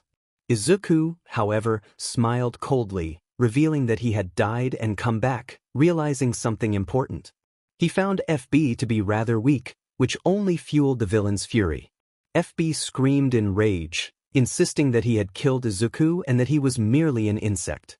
Izuku, still standing, countered that he was the insect and yet was still on his feet while FB was not. As FB began to fall backward, he looked down in shock to see that he was missing his right foot. He yelled in pain, desperately trying to stop the bleeding. Izuku approached slowly, holding the severed foot and tossing it aside as if it were trash. The glare he directed at FB was soul-crushing. Terrified, FB attempted to stand but collapsed, crawling away in desperation. He thought to himself that fighting Izuku was futile. He was a monster. In a last-ditch effort, FB used his quirk to try and crush Izuku, but the hero simply tilted his head and continued walking, unaffected by the immense pressure that cracked the floor beneath him. Izuku stood beside the villain and smiled, wishing him a good night before bringing his foot down on FB's head. The impact knocked FB out cold. Izuku then noticed the helicopter above filming the battle and smiled at the camera, raising his fist in victory. People across Japan cheered for him, including his classmates and even Aizawa, who smiled proudly. Nedu was cheering enthusiastically, laughing with delight. Sitting on FB's back, Izuku used his ice quirk to stop the blood flowing from the villain's missing leg and froze his eyes shut to prevent him from using his quirk. He waited patiently as the helicopter flew away to cover other battles against the remaining Nomus. With a satisfied smile, he froze FB to the ground to ensure he wouldn't escape. Grabbing one of the villain's fingers, he pulled it back sharply. The sound of cracking echoed as FB woke up, screaming in pain from his injured finger. He realized he was frozen in place and unable to see. Izuku greeted him cheerfully, stating he needed to ask about his boss, and now was the perfect time since the cameras were gone. FB remained silent, paralyzed by fear. Izuku pulled back another finger, eliciting another roar of pain from FB. He pressed for a name, and after much hesitation, FB whispered, "All for one." Izuku feigned ignorance, prompting FB to shout the name in agony. Satisfied, Izuku stood up, and FB sighed in relief, thinking it was over. But then, with a swift motion, Izuku snapped FB's arm, watching carefully as he broke it into two parts. Izuku calmly explained that this was for killing him. He then asked if they should move on to the other arm or perhaps a leg. FB, terrified, pleaded for mercy, calling Izuku a monster. The hero only smiled in response. It was over. FB lay on the ground, battered and bruised, with injuries that suggested a fierce battle. Izuku had no regrets. He had faced the villain and then turned his attention to the remaining Nomus, ensuring they were dealt with. Moments later, all the Nomus, along with Force-Bender and Stain, were being secured and loaded into vehicles for transport to Tartarus. Force-Bender would require a brief visit to the hospital, but his ultimate destination was clear. Izuku watched as the villains were taken away, reflecting on the chaos of the day. After speaking with the officers about the incident, he was cleared to head home. However, his plans were interrupted when a familiar voice called out to him. A figure descended from the sky and landed beside him, greeting him with a friendly tone. Izuku recognized Hawks immediately and shook his hand, acknowledging their time apart. Hawks noted the intensity of the battle, mentioning that he had been in a nearby city when he saw Izuku in trouble and rushed over. Izuku defended himself, stating that despite the challenges, he had managed to defeat Stain and Force-Bender. From the sidelines, a reporter called out, requesting a moment for an interview. Izuku glanced at her and the cameraman, feeling reluctant to engage, especially with his worried girlfriend waiting for him. Hawks advised him to take the interview to avoid negative media backlash. With a sigh, Izuku approached the reporter, signaling for the police officer to allow them through. He requested that the interview be brief, eager to return home and rest. The reporter nodded and began the broadcast, introducing the scene of destruction around them. She asked if it was true that he had fought both the hero killer Stain and the villain Force-Bender along with his Nomus. Izuku confirmed the truth of her statement. The reporter pressed on, inquiring if he was still a student at UA High. Izuku confirmed this as well. She then asked if he had permission to conduct hero work and whether he would face any consequences. Izuku explained that he held a provisional license, which allowed him to act, and while he didn't expect punishment, he anticipated a stern talking to from his teachers. The reporter, seeking a more emotional response, noted that many had doubted he would rise after being pinned down by the villain. Izuku simply stated that he always got back up, turning away to walk toward the sunrise. He had research to do. He needed to uncover the identity of All for One, and once he did, he would pursue him next. The day would be remembered as the Hosu incident, but Izuku would forever refer to it as the Hosu shitshow. Izuku was well aware of one thing. He was terrified of Rumi when she was angry. He had faced numerous villains and challenges, but nothing compared to the fear he felt in the face of his girlfriend's wrath. Standing at the door to their home, he opened it to find Rumi and her best friend Ryuko. Upon seeing him, Rumi leaped off the couch and tackled him to the ground, tears streaming down her face as she expressed her distress. Ryuko observed the scene, confident that Izuku meant no harm to Rumi and genuinely cared for her. She decided it was best to leave, wishing Izuku well as she exited the door. Izuku remained on the floor, comforting Rumi as she cried into his chest, grateful for Ryuko's support. Meanwhile, discussions about the Hosu incident circulated online, particularly focusing on Izuku, also known as Subzero. Many heroes had titles, such as All Might being the symbol of peace and Ryuko known as the Dragon Hero. After witnessing Izuku's relentless determination in battle, the internet dubbed him the unstoppable Subzero. Izuku sat on a bus beside Aizawa, reflecting on how he ended up in this position. After a night of battling two villains and numerous nomis, the media erupted in a frenzy, insisting that Izuku deserved a pro-hero license for his remarkable achievements, even surpassing Endeavor. Eventually, the Hero Commission, overwhelmed by the public's demands, granted him the license, but not without requiring him to pass an exam, which he aced with ease. Although he now had the option to leave UA, he chose to stay, knowing that the League of Villains was likely to target the school, and he was determined to confront them. In his quest for knowledge, Izuku had conducted extensive research, delving deep into the internet and hacking into classified servers. He uncovered significant information about All for One and his quirk, which allowed him to transfer quirks. Over the years, several individuals had risen to challenge the villain, but they all met tragic ends. What intrigued Izuku was the pattern. These challengers possessed similar strength-enhancing quirks. He discovered connections among them. Some were friends, others mentors. It appeared that the strength enhancement quirk was being passed down through generations, growing stronger with each new user. The last confirmed user was none other than the symbol of peace himself. This revelation led Izuku to ponder who could be the next successor. His thoughts drifted back to his encounters with All Might, particularly their first meeting on the beach, where Mirko Togata had been present. It dawned on him that Mirko was likely All Might's successor, suggesting that those who wield the strength quirk were destined to confront All for One. As training camp approached, Izuku knew he had a crucial role to play. The League was expected to attack the camp, providing him with the perfect opportunity to confront them. In a dimly lit room, a tall man shrouded in mist informed Tamura that their plans were ready. Tamura acknowledged this and handed a stack of papers to Kurojiiri, who distributed them to everyone present. The list contained the targets they were to capture alive. When a tall man inquired about those not on the list, Tamura smiled ominously and instructed them to eliminate anyone else. This chapter may be brief, but it serves as a prelude to the escalating tension as the story approaches its climax. Prepare for the chaos that is about to unfold. The bus suddenly came to a stop, and Izuku looked out of the window, realizing they were in the middle of nowhere. Aizawa instructed everyone to get out of the bus, and the students appeared excited. Mineta expressed his relief, eager for a break. As they stepped outside, Izuku spotted the training camp's main house in the distance. It became clear to him that Aizawa intended for them to run toward the camp. Determined not to comply, Izuku quickly jumped on top of the bus and waited. A black car pulled up, and 3 individuals emerged. Izuku recognized 2 of them from his past as fans of the wild pussycats.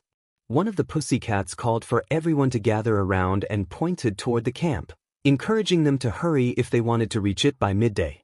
Realizing what was about to happen, the students attempted to rush back to the bus, but Pixie Bob touched the ground, sending them tumbling down the cliff.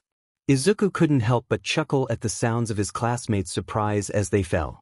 Mandalay, another pussycat, noticed Izuku on top of the bus and remarked on his escape from the landslide. Aizawa instructed her to leave him be, explaining that he was a special case. Izuku jumped down from the bus and approached the heroes, introducing himself as the hero Subzero. Mandalay expressed her surprise at his presence in Aizawa's class and complimented his bravery during the Hosu incident, admitting she had not realized he was just a high schooler. Izuku responded with his usual monotone, reminding her not to judge appearances. Suddenly, Pixie Bob approached him, excitedly asking if he had a girlfriend. When Izuku confirmed he did, she appeared disappointed but playfully suggested he call her if he ever broke up. Mandalay apologized for Pixie Bob's behavior, explaining that she was eager to settle down. Izuku waved off the comment and returned his focus to the bus.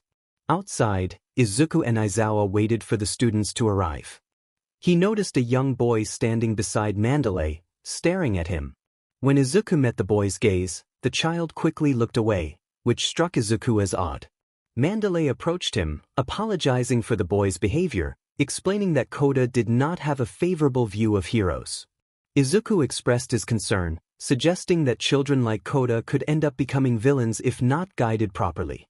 This surprised Mandalay, who was used to people questioning Koda's dislike for heroes. She asked if Izuku could talk to him, admitting she felt lost on how to help. Izuku approached Koda, crouching down to his level. Before he could introduce himself, Koda swung his fist at him, which Izuku blocked. The boy demanded to be let go, and Izuku pointed out the irony of his situation. After releasing Koda's hand, Izuku asked why he disliked heroes. Koda looked away, reluctant to answer, but Izuku assured him he wasn't trying to pressure him. Koda finally exclaimed that heroes were foolish for risking their lives for fame and money. Izuku countered by asking what a world without heroes would look like: a chaotic society where greed ruled and people harmed one another without consequence. Koda struggled to respond, realizing the truth in Izuku's words. Izuku concluded that he wasn't asking Koda to like heroes but to understand their necessity. He then walked away as the other students emerged from the woods, looking worn out. Mandalay announced that they would eat before heading to the thermal pools. Bakugo locked eyes with Izuku, furious and charging at him. Izuku effortlessly dodged and delivered a swift chop to Bakugo's neck, knocking him out. Aizawa gave Izuku a thumbs up as he led the class toward the dining room. 3 days passed since their arrival, and Izuku had spent that time sparring one-on-one with Aizawa, focusing on hand-to-hand combat rather than improving his quirk. While watching the other students play a scare game, he noticed smoke rising in the air and wondered where Koda had gone. Koda sat on the edge of a cliff, his secret hiding place far from the training heroes, a spot where he could think and gather his thoughts. As he gazed at the forest, an unsettling smell of smoke reached him. Initially, he attributed it to the UA students cooking, but soon realized he was too far from camp for that to be the cause. Confusion turned to fear as he spotted blue flames rising from the edge of the forest, consuming trees, accompanied by a sea of pink gas. Horror gripped him as he took in the scene. What was happening? Just as he began to rise, he heard footsteps behind him. Turning around, he saw a man in a gray coat and mask, towering over him like a giant. Koda felt a chill run down his spine. The man noted Koda's presence with amusement, commenting on his hat and suggesting a swap for his own mask. Koda trembled, his instincts screaming for him to flee, but his body refused to respond. He knew that even if he could move, escape from this imposing figure was impossible. The man declared that since Koda was not on his list, he could kill him, and then reached out with a hand that seemed to grow more muscular and intimidating. Koda felt a wave of dread wash over him, knowing that if that hand grasped him, it would be the end. He instinctively closed his eyes, bracing for the worst, but nothing happened. Slowly opening his eyes, relief flooded through him as he saw Izuku holding the man's arm, preventing it from reaching him. The man acknowledged Izuku's arrival, noting he was on the list but expressing a desire for a fight. Izuku quickly deduced two things: the League had a list of targets, and this man was eager for combat. When the man proposed a fist fight, Izuku flatly refused, leading to the villain's confusion.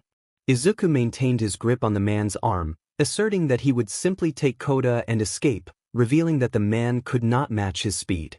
This realization struck the muscular villain, who understood that Izuku was right. Izuku then proposed a deal. If the man revealed what the League was after, he would fight him. After a moment of contemplation, the villain agreed, disclosing that the League sought a boy named Bakugo and a hero called Ragdoll, along with other less significant targets. With that, the villain was eager to fight, but Izuku simply smiled and tightened his grip. Suddenly, the villain froze in place, still alive but unable to move. Koda fell to his knees, overwhelmed with emotion as tears streamed down his face, grateful for Izuku's timely intervention. Izuku checked on Koda, who managed to respond that he was fine. He then instructed Koda to climb onto his back, and together they dashed through the forest. Koda was astonished by Izuku's speed and asked where they were headed. Izuku explained he would hand Koda off to Eraser and then confront the other villains. As they ran, Izuku could hear the sounds of battle around them, students fighting, the pussycats engaged in combat, and the familiar footsteps of Eraser. He quickly made his way toward the sound and soon spotted the hero approaching. Izuku informed Eraser of the situation, explaining that he had taken down a villain and left his frozen body on the cliffs. Eraser's expression shifted as he processed the information, and Izuku reassured him that the villain was still alive. He relayed that the League was targeting Bakugo and Ragdoll, urging Eraser to take Koda to camp and inform Mandalay to alert the students. As Eraser took Koda and headed toward the camp, Izuku focused on his surroundings. He listened intently, picking up the sounds of animals, students, and Eraser, but then he heard something unusual: footsteps that seemed too heavy to belong to a human. He concentrated on the source, realizing it was a Nomu dragging someone toward a buzzing noise, likely one of Kurogiri's portals. Determined, Izuku sprinted toward the Nomu, now unburdened by Koda. Upon reaching the scene, he confirmed his suspicions.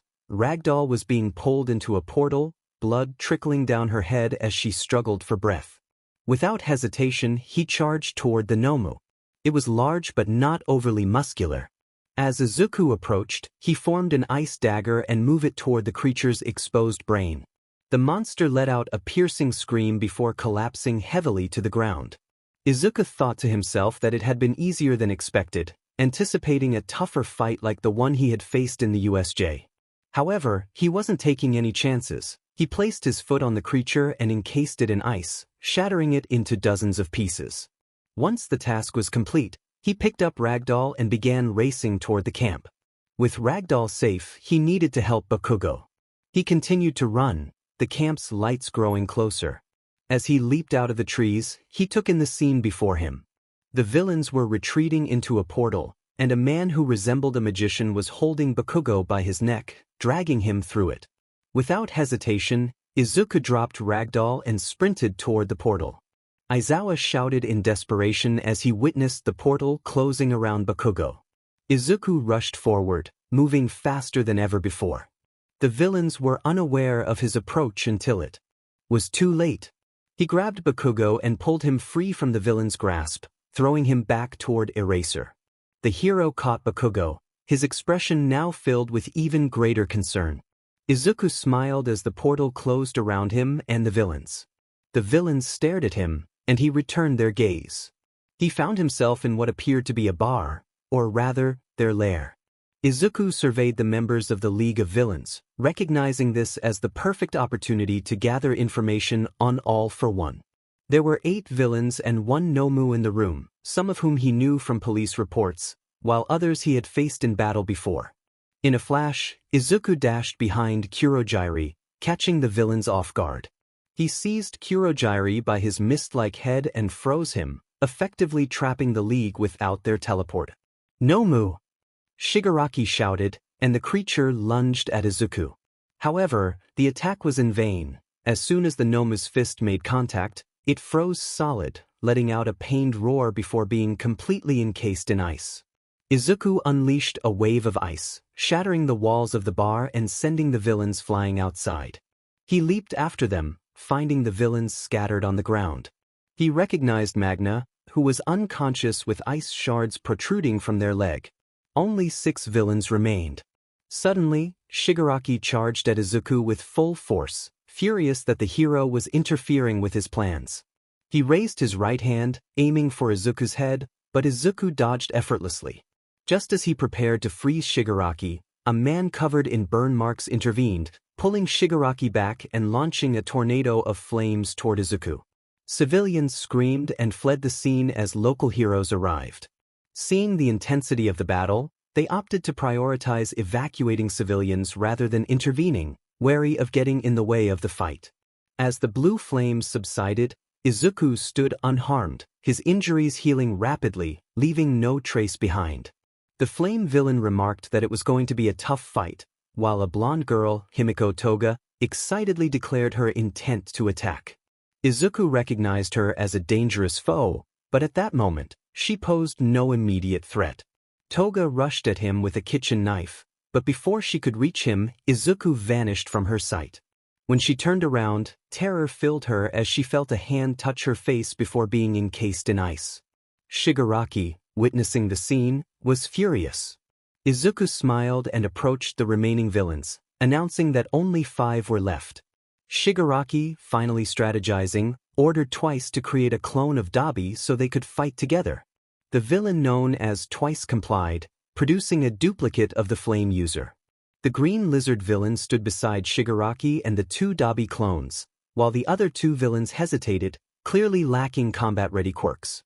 The 2 Dabi clones unleashed a torrent of flames, incinerating everything in their path. Fortunately, there were no civilians left, as the lower-ranked heroes had successfully evacuated everyone. The destruction was immense, but to the villain's shock, Izuku emerged from the flames, singed but healing quickly. His clothes had burned away, leaving only his white sweatpants. Determined to eliminate the cloning villain, Izuku devised a plan. He froze the ground beneath him and sent ice surging through the sewer system, targeting Twice and his companion. The ice shot up, completely encasing them. With a moment of distraction, Izuku seized the opportunity and rushed toward the lizard villain, delivering a powerful punch to his gut before freezing him entirely. Dabi retaliated with a barrage of flames, but Izuku charged through the fire, ignoring the pain. He struck the clone with such force that its head flew off, causing it to melt away. Turning his attention to the real Dabi, Izuku closed the distance and punched him, freezing him in place. Only Shigaraki remained, seething with rage. He declared his intent to kill Izuku, touching the ground and causing everything within a 50-meter radius to decay. Buildings crumbled under the weight of his power. When the dust settled, Shigaraki knelt, panting and laughing maniacally at the destruction he had wrought, having controlled his power just enough to spare his allies. However, his laughter was cut short when he felt a chilling presence behind him. He turned to find Izuku standing there, icy blue eyes fixed on him. Before he could react, Izuku reached out and froze him in place. With a sense of finality, Izuku declared the game over for the villain. Later, the League of Villains was being transported in vehicles, each confined in containers that nullified their quirks, destined for Tartarus. Many heroes had arrived at the scene, including Rumi, who scolded Izuku for chasing the villains through a portal. All Might and Gran Torino were also present. Rumi expressed her concern, but Izuku silenced her with a finger to her lips and smiled, indicating that someone was approaching. Just then, a portal opened, and a man stepped through, stating that he would retrieve his disciple and his companions. Dressed in a suit with a black mask obscuring his face, he spread his arms, and numerous portals opened, allowing a horde of Nomis to emerge. All Might's face contorted in anger as he faced the situation before him. The tension in the air was palpable, and he could feel the weight of responsibility pressing down on him. He knew he had to act swiftly to protect those who depended on him. With determination in his eyes, he prepared to confront the challenge ahead, ready to unleash his full power and stand as a symbol of hope for everyone around him. The hero stood resolutely before the villain, ready to confront the darkness that loomed ahead. Tension filled the air as they prepared for the inevitable clash, each aware of the stakes involved. The hero's determination shone brightly, a beacon of hope against the encroaching shadows. The villain, with a sinister grin, reveled in the chaos they had wrought, confident in their power. The stage was set for an epic showdown, where courage would be tested and destinies would intertwine. All Might charged at the villain, seizing him by the face and hurling him into the sky.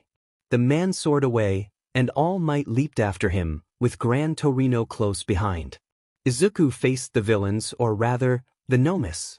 There were over 30 of them, possibly even more than 40. The heroes braced themselves as one of the Nomus stepped forward. It towered at 3 meters tall and wore a necklace adorned with a cross.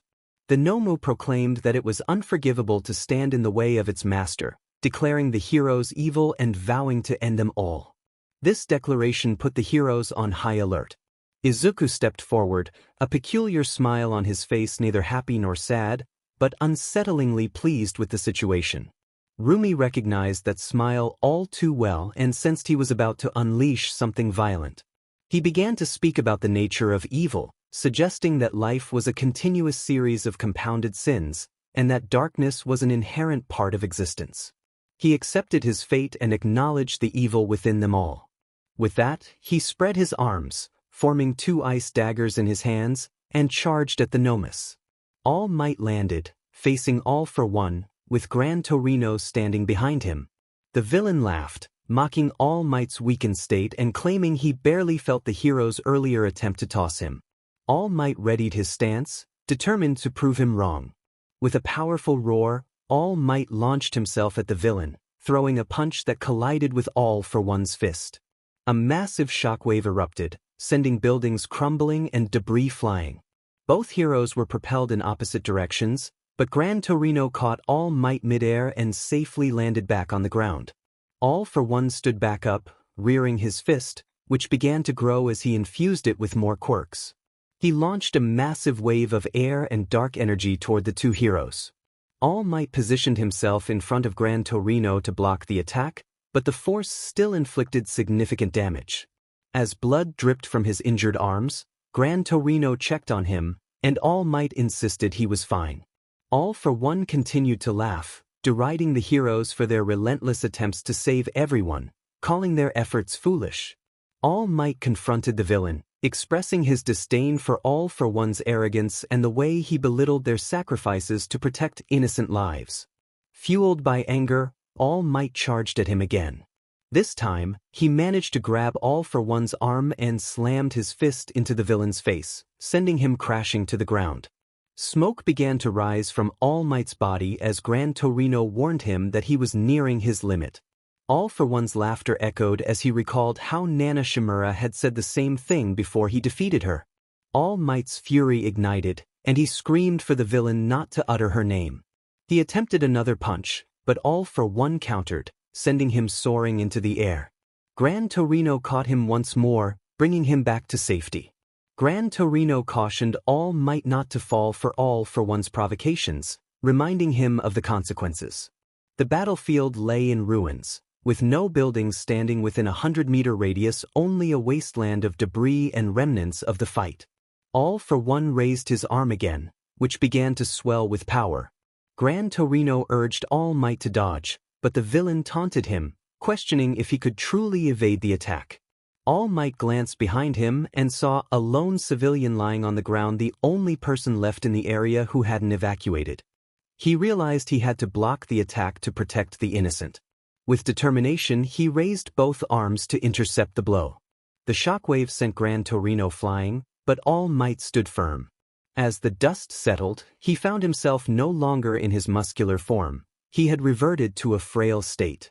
All for One laughed triumphantly, declaring that the world could now see All Might's true, pathetic self. He taunted the hero, revealing that Tamura Shigaraki was Nana Shimura's grandson. All Might's smile faded as he struggled to comprehend the implications. All for One continued to mock him, relishing in the hero's despair. But All Might, despite his trembling body, forced a smile back onto his face, asserting that a hero has much to fight for. His arm began to swell with power once more, and he declared that even if he did not defeat All for One, someone would one day rise to do so. With renewed determination, All Might charged at the villain, and their fists collided in a tremendous explosion, shattering the air around them. When the dust cleared, viewers watching the fight on their screens were met with a shocking sight. All Might's right hand was bruised, while All for One appeared even worse off, his arm completely severed. Silence enveloped the battlefield as both fighters stood still, but then All for One smiled through his broken mask, declaring All Might's defeat.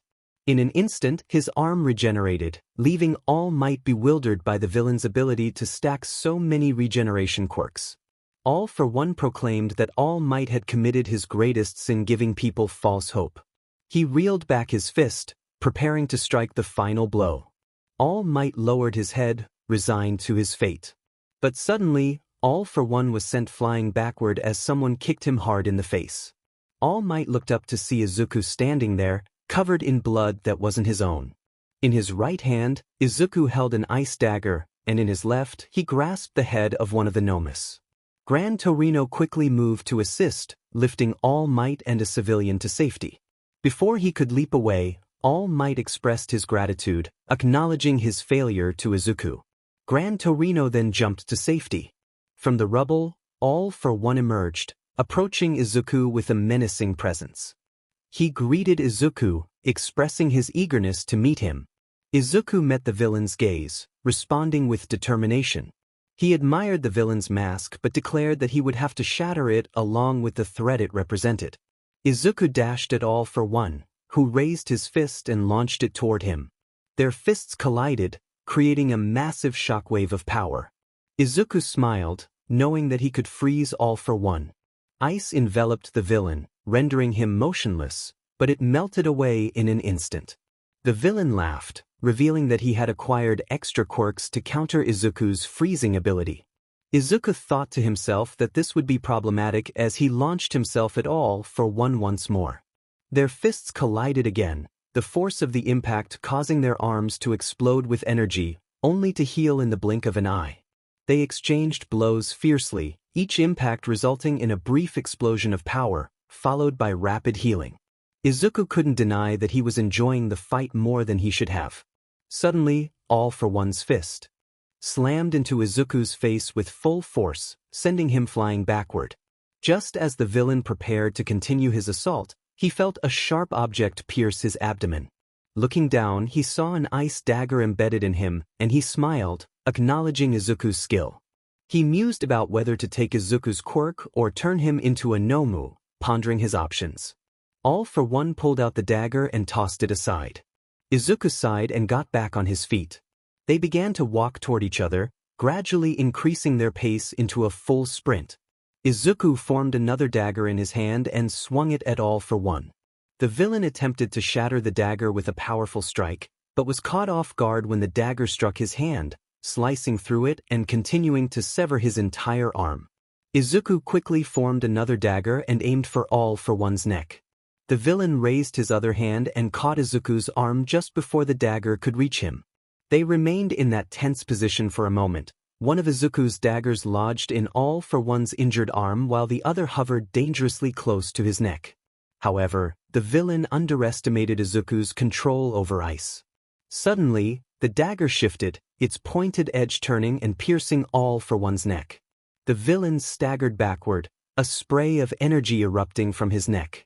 Izuku observed him closely, confident that he would still survive, given his ability to heal. All for One declared that he had gathered 36 healing quirks, warning Izuku not to expect to defeat him so easily. The villain stood up again, pulling his fist back, increasing its size as his quirks flowed into it.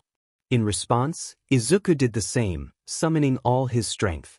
His eyes glowed icy blue as his arm became enveloped in a freezing mist. They both leaped at each other, moving so quickly that they appeared as mere blurs. When their fists connected, everything around them was sent flying. Debris from buildings soared through the air, and the ground began to freeze and crack under the force of their clash. They fought fiercely, each trying to overpower the other, both smiling as they pushed themselves to their limits. All for One exclaimed that Izuku was much stronger than All Might, declaring him the strongest opponent he had ever faced. The clouds shifted as the wind generated by their attacks pushed them aside. Spectators, whether at home or on the streets, held their breath in anticipation, waiting for the outcome of the battle. From the center of the impact, both fighters were propelled backward by the force of their attacks. Silence enveloped the area as they stood up once more, their injuries healing rapidly. All for One remarked that their fight had to come to an end, but Izuku interrupted him, raising his hand.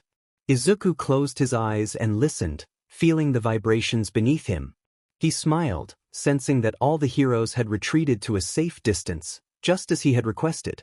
All for One dismissed this as a futile attempt to buy time for his allies. Izuku explained that he found it silly when heroes announced the names of their attacks, but there was one move he did announce, and he revealed that it was so his enemies had a chance to escape. A cold chill ran down All for One's spine as he sensed danger. Izuku shouted the name of his attack, and ice shot out, freezing everything in its path. All for One realized that his quirk wouldn't be able to melt ice at such a low temperature. He attempted to teleport away, but his legs stopped moving as he looked down to see his body already freezing. He glared at Izuku, cursing him. In less than a second, everything around them was encased in ice. As All for One was about to be completely frozen, a single thought crossed his mind. Can you see this, brother? This kid looks just like the heroes we used to read about in those comic books. Then he was entirely encased in ice. Izuku declared the fight over, surveying the 300-meter radius that had been frozen. Buildings, subways, streets, nothing was spared by the overwhelming ice. He turned to the helicopter broadcasting the fight and raised his arm in victory. People across Japan cheered, celebrating the triumph of the unstoppable Subzero. As Izuku looked at All for One's frozen form, a sense of dread filled his mind. Rumi was about to give Izuku an earful. After taking down the League, Izuku left UA, having already obtained his hero license. Rumi scolded him for his recklessness, reminding him that he should try not to lose an arm while fighting, even though it always grew back. He agreed to be placed in the hero rankings, earning the 12th spot based on his actions and abilities. As he prepared to leave UA, his classmates organized a goodbye party for him, which he initially resisted attending, but Rumi insisted he go. To his surprise, he enjoyed the gathering, which included Aizawa and Nedu. Months later, Izuku confronted Overhaul and his Yakuza group, successfully saving two girls, Eri and Nelly. Nedu adopted Eri and intended to do the same with Nelly, but Nelly had formed a strong bond with Izuku, so he and Rumi decided to take her in. 6 years passed, and Izuku had become the top hero in Japan. On a beautiful morning, he prepared breakfast. During these years, he had forgiven All Might and traveled across Japan, dismantling criminal organizations.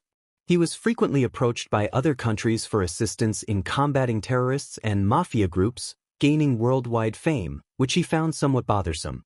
As breakfast neared completion, he heard 2 sets of footsteps descending the stairs. He greeted Rumi and Nelly, who was now 12 and approaching 13.